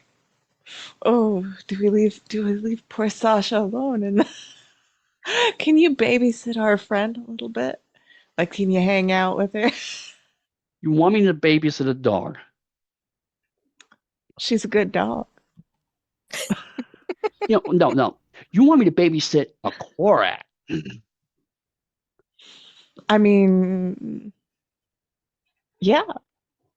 Well, how I was like ignoring the absurdity of that concept. How how did you get possessed? Because if we can figure out how, and like now that there's a puzzle and like an intellectual challenge to solve, Jarvis is just completely invested. Yes. If we can figure out how that happened, then we might know when it's safe for. Well, Clearly struggling to remember the dog's name. obviously, there's bits of it that I don't remember. But make a note real quick. There were carvings, like I mentioned, outside the temple itself, and I had what you call them, shepherds, the dog priest things. One of them with me, and we were both trying to translate text. Dog was having some trouble, of course. I was doing fine with it, but then I hit a certain point in the translation. Things go blank. I wake up, bunch of people covered in blood, and it's just me standing. So, don't read the carvings as the best I guess I can give you, or find a way to read them that don't involve you reading them right off the stone. You know what I'm saying? So a mirror or something. Yeah, maybe, Yeah. or a Sure, we rubbing can. or something. I don't know. That would, yeah. Or we go in, do the thing, get out, and then try and read them. Well, pretty sure that because there's no visible door, right? So the incantation is a way to it's a security code to get in. Of course, Hmm. life continues throwing its minor hindrances at me. Well, if it was easy to get in, it would have been gone by now. You know what I'm saying? For sure. Well, if there's nothing else, I think we need to get a mirror, some charcoal, and some paper, and head out before Grabs third before box off anyone the else. shelf, opens it up. Mirror, charcoal, paper. Jeez.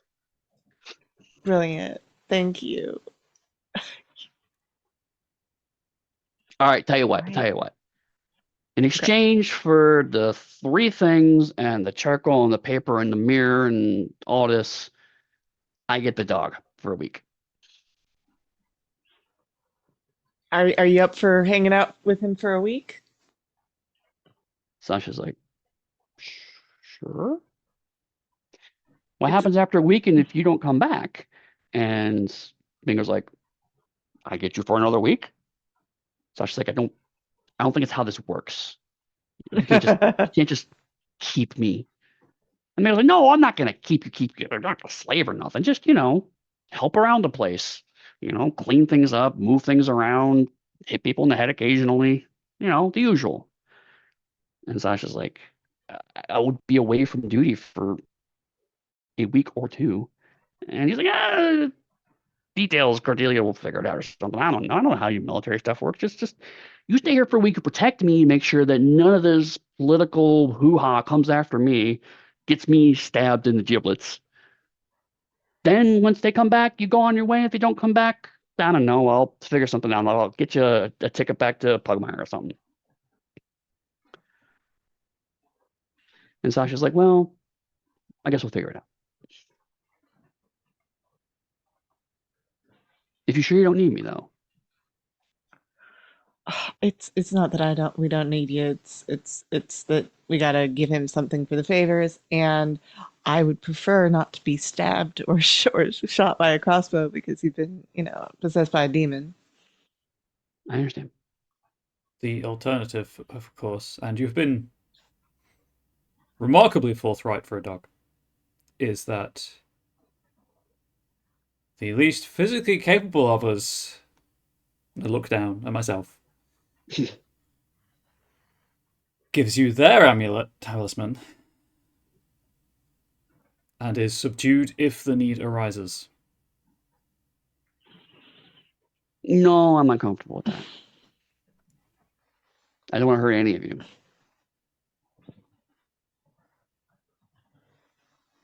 Good. Yeah, I don't know I what think- possessed I me to think- say that. You're possessed?